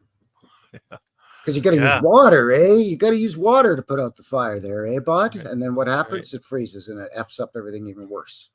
Yeah. Because it gets into every nook and cranny and crevice and crack, and it expands when it freezes. So they recorded, apparently, the burning of the cathedral and made it into a couple postcards. Now, let me zoom in. That's lovely. I guess to hand out in the Charlottetown Dominion Exposition. Sell them for 10 cents a piece or something. Apparently. Penny a piece. Does this look like... Wait a second. Wait, what? It's on fire. Come on. It's on I'm fire. pretty sure. I mean, I'm not sure, but I'm pretty sure that is not quite legit. What the hell was that? We got one more here, too. And this is another depiction of the church on fire, cathedral on fire. Call me crazy, but these photos might be manipulated. Oh, come on. You'll say anything to fit your own narrative. You'll say. Looks like it was scratched on by a cat. Just put the negative on the floor and let Mr. Fluffy walk over it a couple times. Hey, that looks like the cathedral that burned down. All right, let's sell them for 2 bits a piece. Actually, you know what it reminds me of? Remember you take the aluminum foil and then you'd rub it with the wax? Remember you'd rub it? Yes. You'd scratch in a picture? I think that's what's going on here. Yeah. Anyway, St. Dunstan's Cathedral, magically rebuilt in the 19-teens. And if you believe that. Good question, Sage. Dragon Sage says the website says it was built in 1721. So what was the population then? Yeah, exactly. Who knows? 1,000 people? 1,500 people? Like sloppy narrative, isn't it? It's sloppy. It would have been fishermen and French fur traders and indigenous First Nations peoples, comprised most primarily by Mi'kmaq. Or so we're told, right? And then some British Catholic Church missionaries, maybe. Who knows? I don't know. Yeah. Anyway, the old narrative. Gotta love the old narrative. I love the horse and buggy pics. I'm really starting to. I love to show the difference, you know. Yeah, massive. But not even the church, but then the next building over, 3-story brick building. And then that big one there. And then another big one in the background. And it's all done there by Ted. Ted the horse. It's time to put Ted out to pasture. I think he's had enough of the hard work. Ted and Seamus O'Houlihan and his cart. Seamus. How Seamus did you know that O'Houlihan. was Seamus? It's Seamus O'Houlihan. Come on, it's Prince Edward Island. It's got to be Seamus O'Houlihan. Okay, we've come to the city hall at last. Yeah. Look at this thing. It's a 1-year wonder. Okay, let me just read out the Wikipedia to you guys here. It was designed by architects John Lemuel Phillips and Charles Benjamin Chapelle in the Romanesque Revival style. A couple of Frenchies. Yeah. Built by contractor William H. Fraser, beginning in 1887, and was completed in 1888. Okay, one year to build this. What year? Sorry, what year was that? 1887 and 1888. 1887 and 1888. So yeah, right in that 10,000 population Goldilocks zone, for lack of a better term. Mm-hmm. What's with the giant, massive arched there with the big, huge doors? They're saying the fire hall. There's a fire hall part of this building. So that's the fire hall portion of the. Oh, well, okay, Yeah, I can. Hold on. Sure, I guess. Okay, well look at the modern day. They've added this bit here. Looks like. Right. Yes. We'll go back here. So they still had it. So it was a fire hall before, and did they expand the fire hall? Looks like it could be very open concept, doesn't it? All these look like they might do the same thing. Yeah, but those other doors on the front of the street, even in the old photo, it looks to me like it's stairs going up to a door flanked by windows. Here. Yeah, yes. You're right. But that could all have been altered. Of course. I'm speculating. And then they left those other ones unaltered and said, yeah, it's fire hall. And they've chopped off the chimneys. You can see that here. Oh, yeah. And the quote-unquote flagpoles, which probably were just some kind of ether antenna, and otherwise, if they're flagpoles, why remove them? Why not have flags on them? Mm-hmm. So in 1887, 1888, they just banged this baby up. In 1 year. With a city of 10,000 people, maybe not even. And they got to put that old clock in front of it, too, one of those old steam-powered clocks or whatever. Yeah, those are fantastic. I like those. There's a lot of those in Canada, too. There's one in Gastown in Vancouver. Mm-hmm. There's one in Winnipeg. I think there's one in Toronto. Mm-hmm. Yeah, they have them all over. They have one in Montreal. There's one here in Calgary. I think there's one in Edmonton, too. Yeah. Part of the old world, right? Here's the new Queens County Jail. The old new Queens it's a jail. I thought that was a school. Well. I guess depending on your point of view, I don't know. But no, all joking aside, I thought that was a school. Absolutely. No, at first glance, I would suspect that was a school as well. So. You know what? To be specific, a residential school. Mm-hmm. Yeah, it has that look to it, doesn't it? Yes. It sure does. Yeah. Let me show you the hospital, the old Charlottetown hospital. One of the hospitals. Yeah, because you got to have a copper dome on your hospital for some reason. Right. This is hard. This one is difficult to find, I'll tell you. And those are pillars. Like those are freestanding pillars. Like they're not reliefs carved into the building. On each corner. Yeah. Yeah. I could find no information on this. I don't think it's supposed to be online. This one was supposed to have been buried, but I found it on a postcard website. Wow, man. Well, so at the turn of the century, they have asylum that could house however many hundred people. They've got hospitals that could easily treat how many patients? Several hospitals. You've got all these schools. The buildings seem way too large for the populations we're given of this time period. Again, 10,000, that 10,000 population window. Mm-hmm. Mm-hmm. It's a fraction of the town I live in, and I can't see us putting together something like this, not without major fanfare and a good half a decade, or maybe 2-3 years, maybe, to try and figure this part out here. Mm-hmm. And then this part we wouldn't even bother because we wouldn't know how to put it together. Or it wouldn't look anywhere near as ornate. It would just be plain. Ancient One's asking, real question. The cathedrals are amazing, no doubt. Hasn't the Catholic Church had unlimited wealth and could afford these unbelievably ornate structures? Definitely old world. I would say yes and no. I think, yes, they've, the church, the crown, all of these big bodies of power, for lack of a better term, have had unlimited or near unlimited wealth to reclaim these buildings and then to therefore dictate the narrative and to repair them, maybe fix them up, re-embellish the buildings with the ornate lipstick on a pig sort of thing.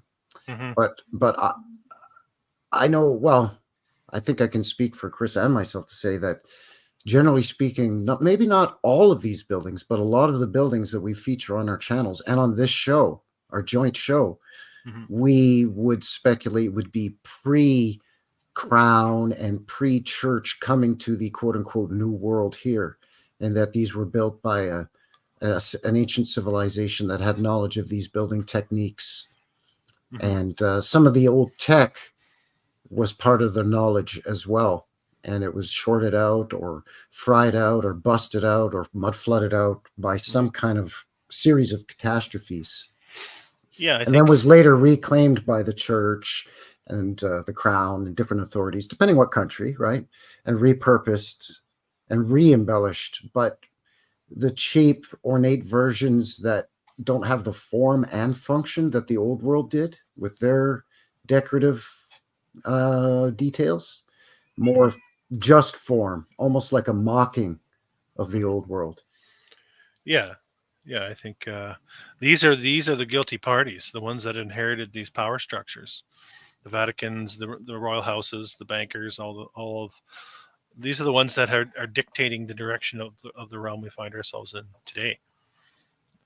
And I don't think that it doesn't matter how much money you have to throw at a project, you still have to have the resources and the manpower to carry it out. So you can't just say, well, they had a lot of money, so it was easy to do. It still has to get done. Yeah. No doubt that the money makes it much easier because, I mean, you could, of course, in theory, you could gather up a bunch of skilled workers, throw them on a ship, especially if you're England, right? You could transport workers from one of your colonies to another. You could blitz an area, fix stuff up, build stuff, erect new stuff, fix old stuff, whatever, establish some kind of infrastructure, whatever needs to be done. And because you're the controlling elite power, again, whether it's crown or the British flag or the church or whatever, then you could just move on to the next project and, bring in different waves of skilled workers to work on different projects. And yeah, shout out, by the way, to you, Chris, my buddy Chris, for your book. Yeah, thanks. Corky Goss says, I have to jump in and say kudos. Loved Chris's book. Knowing folks question this stuff makes me happy. We need to respect these builders and artists. Yeah, it's something we need to hold in our heads, how amazing these structures were and are. That's why I focused on the demolished buildings, the ones that no longer stand, right? Yeah, which will bring a tear to a guy's eye more than a big basket of onion rings from Dairy Queen. And I, by the way, today, about an hour and a half before we went live today, received my second edition, 101 more. Yeah, another 101. Another. Yeah, another 101. Yeah, so I have volume 101, and now I have another 101. I have them on Lulu now. I'm not on Amazon anymore. Amazon gave me the old heave-ho. Something very unclear about their terms of service. No big surprise, I guess. I guess that means you were doing something right. Yeah, they don't feel the need to explain any reasons. They just tell you what to do and get the hell out of here. So arbitrary reasons of, well, it's our website, so go pound sand, I guess. There was something in there about if you're sharing stuff, if you're charging people money for stuff they can find freely online, they can view that as a violation of terms of service. So I think that's what they hung their hat on and they got rid of me for. Yeah, it's a shame. Well, I think Lulu's doing a good job anyway. So if anyone's interested and hasn't got the book, there's two of them, 101 and another 101. That's sort of my, if anybody wants to support the channel financially in any way, that's the way they can do that for me. I'm not saying I need money for anything. I'm not going out doing crazy boots on the ground. I mean, I got 3 kids to raise, so I got a 9 to 5, and I'm doing that. This is what I do on the side for fun. And if you want to support me in any way, get yourself a book out of it at least. So. Link is in the box in the chat. Thank you. For Chris's book, 101 Demolished Buildings in Old World North America. And that's again on lulu.com. And then from that same link, you can also find another 101 demolished buildings. Yeah, I was pretty surprised to see how many print-on-demand options there were. Amazon is not the only fish in the pond. People need to know that for sure. Absolutely. Yeah. Mm-hmm. It's just too bad you kind of got the vague runaround, you know. Well, what's worse is any royalties I was to receive on the books I had sold at that point, they kept. What? Mm-hmm. Okay. Yeah. That's about as bully as they come, I would say. What the hell is even that? So any of you out there thinking of doing something, I would stay away from Amazon altogether. I know the convenience is just ridiculously fast. Like, they were almost able to print the book after I clicked the button and sent them the file. It was amazing how fast they could get that done. So their convenience factor is what draws you in, sort of like Costco, I guess. Yeah, and it's you know, you gotta, sometimes you gotta pay to dance with the devil, or whatever that expression is. I don't know. I should have stayed away from Amazon. I should have stayed away. I should have known better.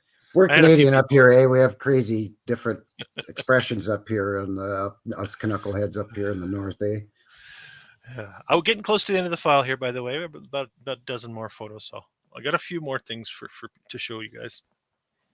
This is the post office, so you have seen that. It's huge, man. For such a small city, it's huge. And that's a nice classic mansard again with look at how detailed these are. These little. Yeah. It's like the little acorn shape, I think, maybe, or pineal gland shape, maybe. Yeah. Maybe. Or maybe pyramidal. Could be a conical dome, metal conical dome. Yeah, and this is interestingly unique as well, the shape here. Yeah. It's got like an arched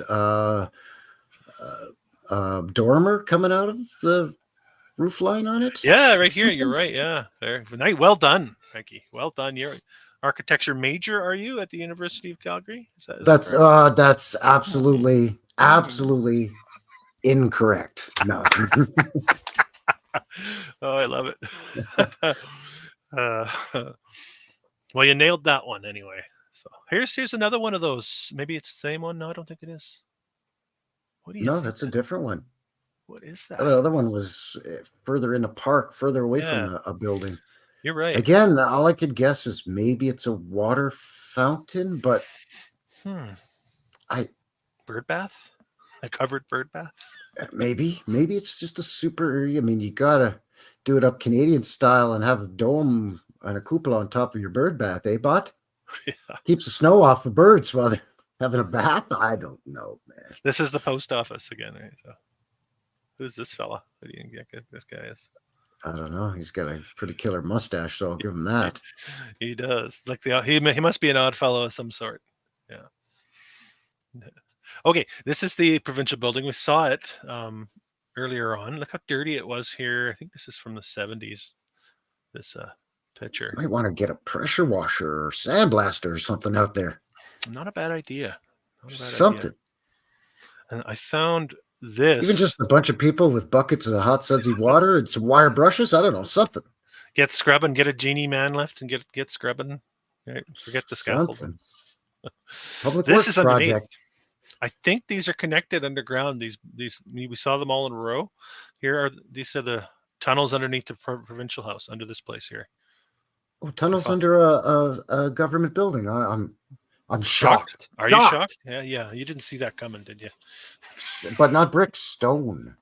Yeah. And arched ceiling, stone. Connected. All of those connected. Yeah. There it is Now, again. okay, if they tell you that it's, at the foot of a hotel or at a hotel, they could say, well, during the Prohibition, it's to get that Canadian whiskey moving around from building to building. And you could almost sort of say, well, okay, the normies at least could write that off. But why would you need that underneath a government building that was built, by the way, before it was designated a government building? So who knows what it was originally built for? Good point. In the 1840s, this was built. Before they even hosted the Confederation meeting. Before they even knew how many people lived in Charlottetown, apparently. Wow. Yeah, this is a good one. A little bit of nature's. Is it nature or is this post-cataclysm remains? Melt heads up there. Looking like some joinery, potentially. Yeah, right. And you can some see right the angles, lines. maybe. Interesting.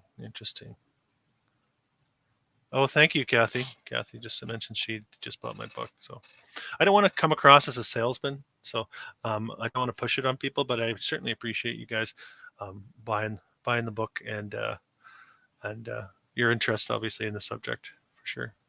Typical modest Canadian. Come on, take off, eh? Come on, buy the book, people, or I will come to your house and I'll with 6 kids and play street hockey in front of your house until all hours of the night.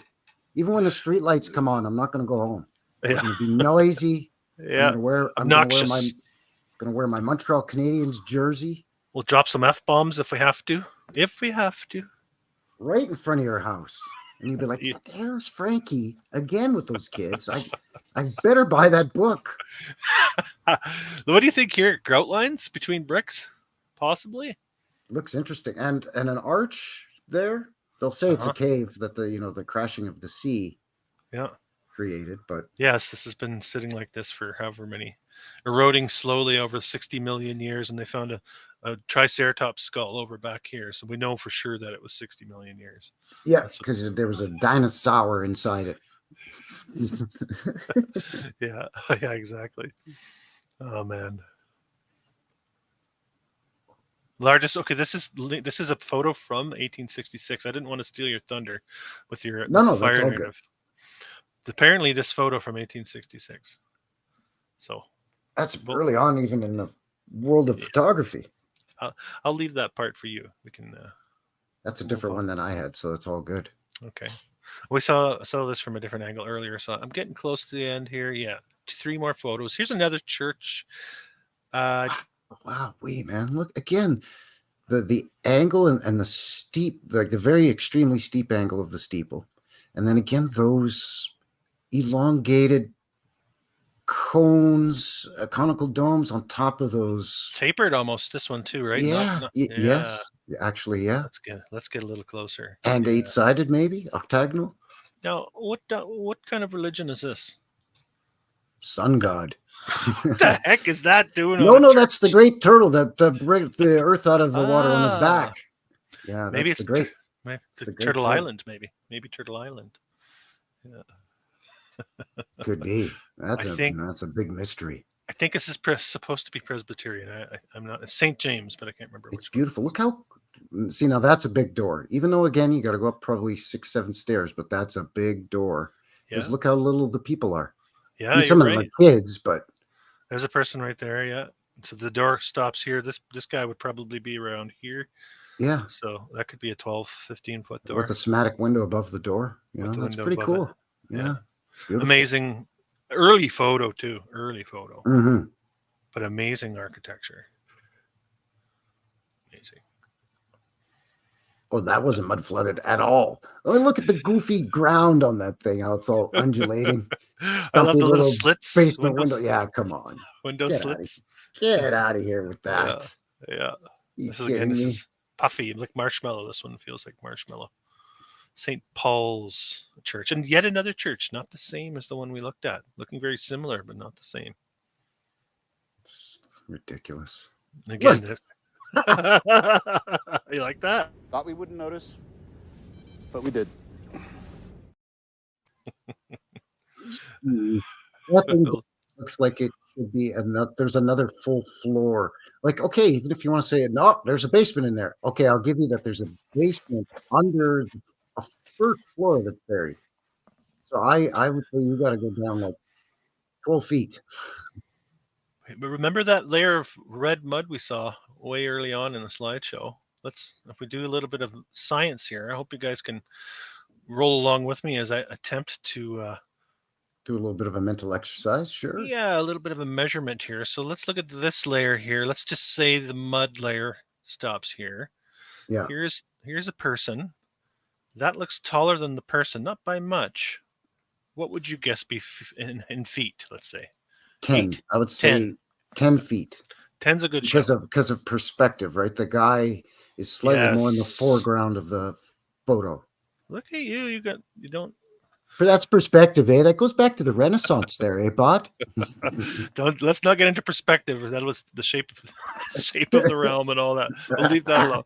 Okay, so let's add 10 Wait. feet I here. got this can of worms here. I just want to open up for a sec there, Bot. We've already been going for 2 hours. We can't open that can. We can't. We'll put a pin in that can. That's right. So 10 feet down, you know what? Kind of feels about right, doesn't it? Yeah. Another floor. For the Looks original stumpy. main floor. And then maybe 8 feet, another 8 feet for a foundation basement. Sure. Yeah. So And I 18 feet. Bet it goes pretty deep. I bet you there's all sorts of stuff going on in there. Because it looks Anyway. very top heavy and very stumpy to me. It Yeah. does, yeah. It does. That's St. Especially Dunstan's. when you look at the opulence on the inside. Right? Yeah. Well, this one is St. Dunstan's, the cathedral we saw earlier. I thought I had the interior of this one, but then this actually too is, again, we got different cones, so Yeah. different church again. And look at a tricolor cones. Yeah, loving the octagonal dome too, or And cone. again, super steep. Oh, that's to keep the snow off her, eh, Bot? It'll just slide right down, eh? That's right. That's right. And again, a weird tech thing on the top of that spire. Yeah. Doesn't look like a cross. I don't know Nope. what it is. It's a ball with some weird thing. I don't know. Receiver, some sort of receiver. Anyway, that's my slideshow. I will hand it Fantastic. back over to you. That's fantastic. Thank you, sir. Where'd you go? He just took off, eh? Oh, he'll be back. He'll be all right. I just had a couple of photos, and Chris touched on them really quickly. Was with the Great Fire. No, not that Great Fire. The other Great Fire. I'm back. How's it going, eh? I pressed the wrong button. Oh, I've done that before. It's not hard to do on StreamYard, actually, It's true. It's true. because a lot of the function buttons that you use, like to mute and this and that, are all right next to each other. Yeah. They look the same too. And if you do a split screen like I do, right, where half my screen is StreamYard, and I have another tab open, and that half is the HooTubes, and I can bounce between HooTubes and Rumble too, right? Mhm. Man, that's a lot of juggling though. It's a skill. Well, I don't know if it's a skill. It's an It's art. controlled chaos, eh? Yeah. But I have. Where are we here now? I have just a Fire. few photos. I don't have tons. I just have a couple. Yeah. Did I just open that tab and then close it? Must have. No, I didn't. There it is. It's just got ahead of myself. A guy got ahead of himself a bit. Oh, we haven't shown it. I thought you were showing it. No, I haven't even shared it yet. I Okay. thought I opened up a new tab and was fixing to get ready to share it, and then I accidentally closed the tab, but I didn't. It's right here. Hey, we should say hello to JJ in the chat there. JJ Organics. It has been a while. There she is. Hello, Jello. That's right, Jello. JJ. Good to see you. Howdy. Welcome. Joe Cool, actually, too. There he is. Joe Cool in the box as well. Joe Cool. Very cool. Oh, yeah, Glad to hear. that's right. Thank you. Yeah, shameless plug. Speaking of being a humble Canadian, I'm terrible for promoting my own channel. It's so embarrassing, isn't it? I know. These people can't even see my face when my cheeks get all red and embarrassed, get all flush. I'm shy. Ridiculous. Anyway, this is a 1864 Charlottetown conference. These are the delegates that got together in that wonderful big building with the big pillars. That photo's from 1864. Apparently so. This is the meeting that kicked off the Canada would become Canada. There's Sir John A. Macdonald right there. He would be our first prime minister, you see. You know, this photograph is better than most construction photos from the 1920s and 30s that I've seen. This glorious drunken Scottish bastard. God bless him, Sir John. He's our Washington, right? He's our George Washington. Yes, he is our George Washington. Absolutely. That's a good call. You got a top hat over here. Oh, top of the morning. Yeah. There's another one. A few top hats. This guy's holding his top hat. He's holding his top hat. So these are all delegates from different provinces. This would be like your transportation minister, your finance minister, your lands resource minister. They're all kicking around the idea of who's going to be led into what would become Canada, eh? Yeah. And what the stipulations would be. Like, you got to have your own railroad. Yeah. Got to have a hockey team. Of course, eh? And a Tim Hortons. And a Tim's. You got to be able to make donuts, play hockey, and have a choo-choo. Otherwise, get out of here, eh? That's what took Newfoundland so long, maybe. I don't know. Yeah. They were too busy with screech and fishing. Anyway, 1866 was Charlottetown's first Great Fire. Wow. Yeah. Tore through, I think it was 8 square city blocks of downtown, mostly downtown. Okay, hold on. Business district. Back up a sec. They had 8 city square blocks in 1866. I think it was 8 city blocks. Why did they have that much infrastructure for that period of time? Potatoes. Wikipedia doesn't even go back into the 1860s. It says 7,000 in 1871, 7,800. So we don't know. Potatoes and horse racing, Chris. Come on. Yeah. Come on, man. Looking very brickish too, as well. Here. Let me. Here, let's do this. Let's do this. How about this? Link for this will be in the chat as well. This is an excerpt taken from the Herald, July 18th, 1866. Fire! It's our painful duty this week to record one of the most disastrous and destructive fires that has ever visited Charlottetown. Sorry, 4 blocks, not 8. My mistake. Oh, okay. My bad. 4 blocks. Perfect. In the most business part of the city, extending one direction from Dorchester to Water Street, and in the other from Pownell to Great George Street, comprising upwards of 100 dwelling houses and places of business. Destroyed, with the exception of 9 buildings, namely Great Brick Building. Well, probably because she's made of brick there, eh? Oh, yeah. West side of Water Street, the Bonded Warehouse, also brick. The Osborne House, which was wood, but somehow dodged on that one. Mrs. Hudson's house somehow made it. McQuaid's Taylor, the Reddin's Red Warehouse, a couple of other buildings. So they even know which buildings survived. It's kind of neat. That seems pretty detailed. Well, yeah. What started it? No, that detail we don't know. This is from the Islander, a local paper on Charlottetown itself, or from Charlottetown itself. A large part of Charlottetown has disappeared. Early on Sunday morning, a fire was discovered in an old house situate on eastern side of Pownell Street. And in a few hours, nearly all the buildings on 4 squares of the city were completely destroyed. The fire extended at right angles eastwardly from Pownell Street. We're bounded on one side by Water Street, on the other by Dorchester Street. They licked up every building except for 2. 1 brick warehouse. So only 2 buildings in this article. Inconsistencies abound. Yeah, well, are you shocked and surprised? I am not. I was just going to say probably not. So some conflicting reports on that. But yeah, so they had 2 great fires, 4 city blocks, a few houses, and then a few businesses. So It was. I don't know why they got so lucky that they had 2 great fires. That's rough. Well, you gotta maybe they're explaining away some of the destruction in those early days. Those odd fellows writing the scripts, right? Well, yeah, that's right, because there was an overabundance of odd fellows. Sure for some was. reason. Yeah. Anyways, I'll quickly get back to, because again, it's just a couple of photos that I have from the fire.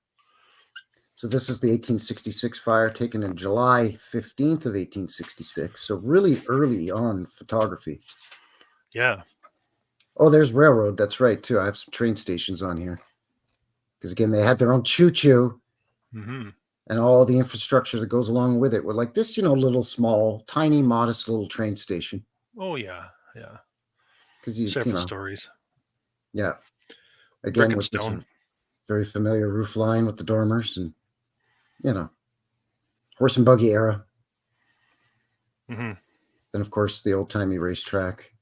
All this for such a small little... What's this, by the way? Yeah, what? Zoom it. Let's have a closer look. Maybe that's the globe? Introduction of the globe. They're rolling out the globe for everybody.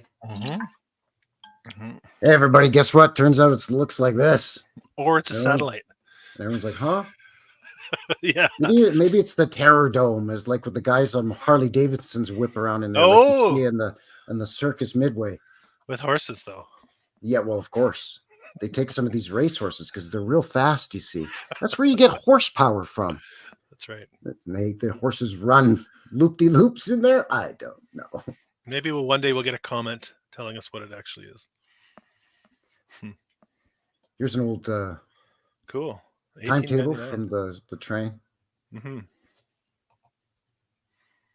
So not exactly a ramshackle organization, the Prince Edward Island Railway. This tiny island, very highly organized with their railways and canals, by the way. Wow. With the, Really? Cool. So this is the timetable, gives you all their fares. It gives you stops at each station. Here's one of they had the small gauge, by the way. Later on, they upgraded to standard gauge, but oh yeah, they had the narrow gauge.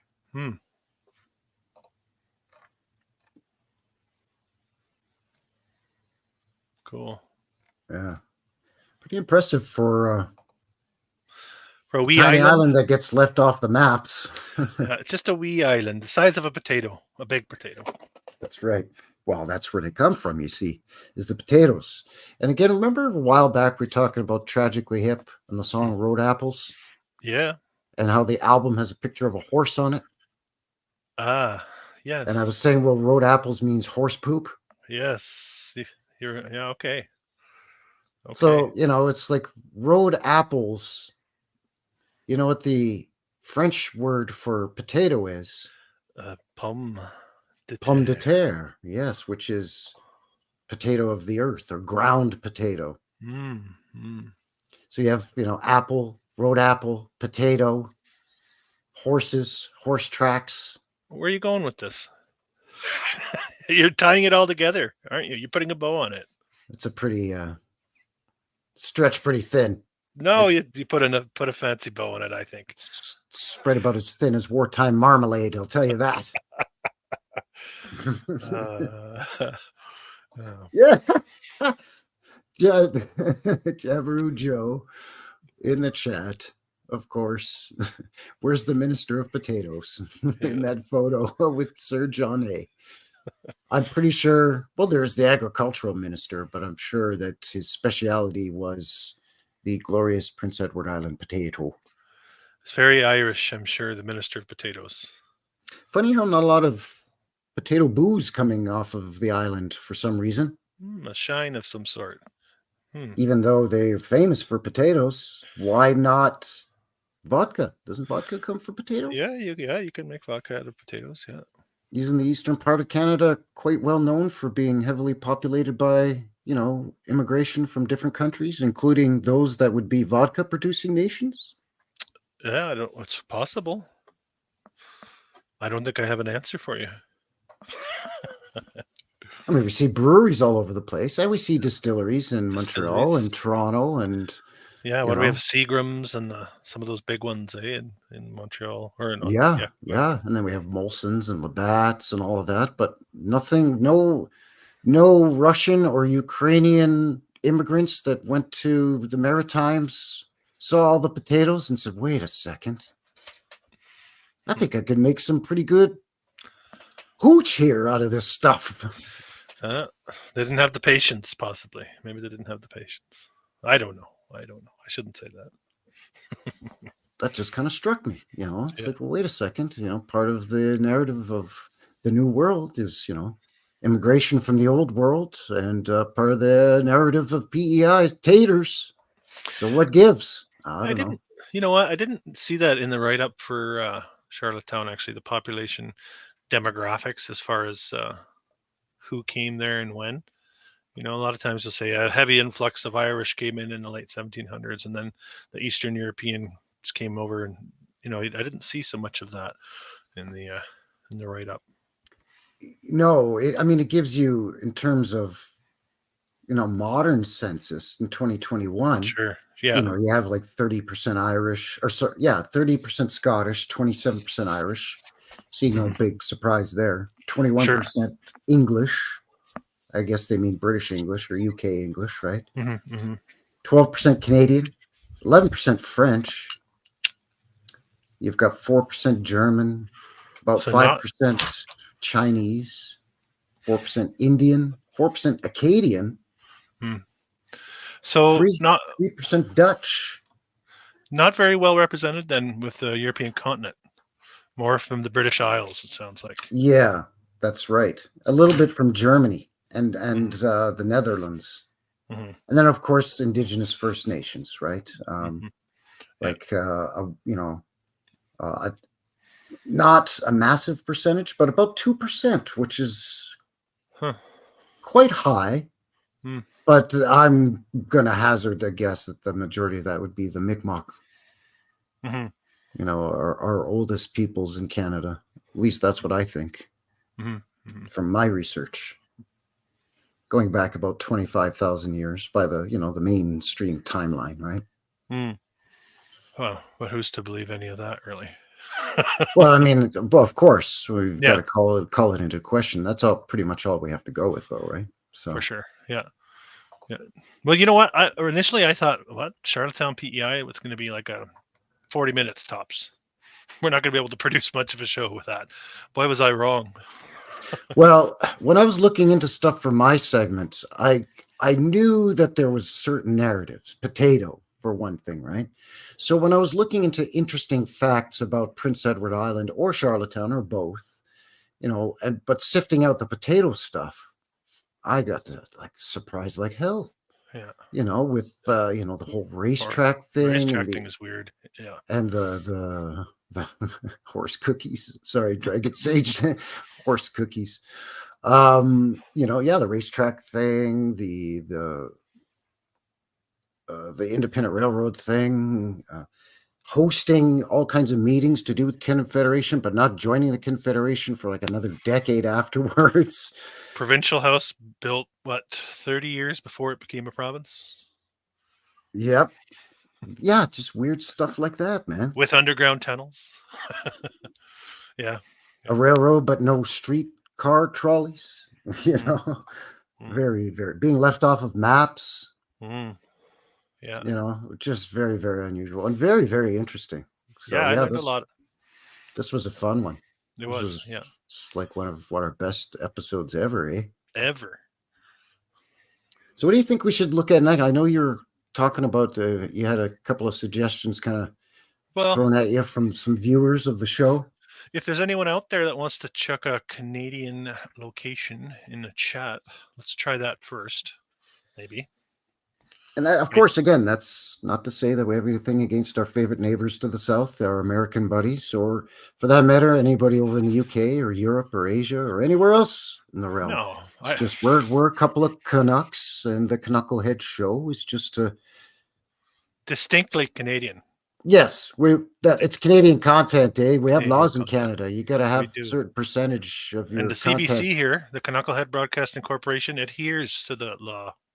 We got to have Canadian content up in Canada, eh? So that's it, eh? We gotta showcase Canadian land up here, eh? Yeah. Everybody likes to talk about Paris and Londinium and New York, New York. LA. Yeah, well, what about Thunder Bay there, eh, bud? Let's What about have a look.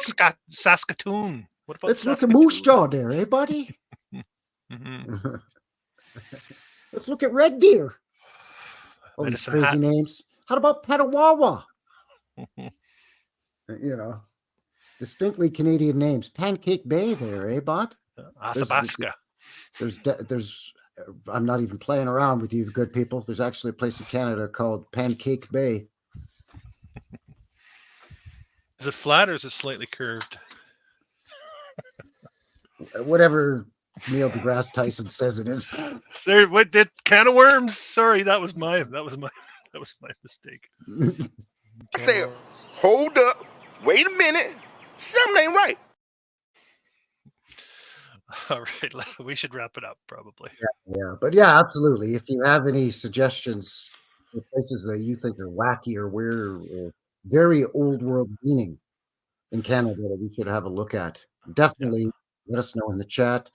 After the fact, if you're watching this after, if it's we're no longer live. First of all, thank you very much. Second of all, put it in the comments below, eh? Let us know. Deborah Joe's saying Manitoulin Island. Get out of here. Is there really such a place as Dildo, Newfoundland? Take off, eh? I'm going to do a quick search. Okay. We're a bunch of knuckleheads up here, so you wouldn't be surprised. You never know. Dragon Sage talking about Hamilton. He's going to do some videos on Hamilton. Do it. Fantastic. I always encourage. That's why I started my channel. Yeah. This is basically to say, hey, look at what I see around here, eh? And then have people go, I wonder what's going on in my city or town. Yeah, and I should mention that too. If you do want to start up your own channel, or you want to present, and you don't even want to start up a channel, but you want to present something, contact me, email me. Happy to provide you with that space on my channel. I got a couple of looky-loos on my channel, so yeah, absolutely. Yeah. That's a great question. MJL, Michael Joshua Lewis in the box asking, does Canada have repeating names like Wagga Wagga and Wanji Wanji or Soy Way and like hundreds in Australia? I can't think of any. Sort of repetitive, but because they're indigenous language, right? They're going to be in like Ojibwa language, or so you get like Petawawa, Ottawa.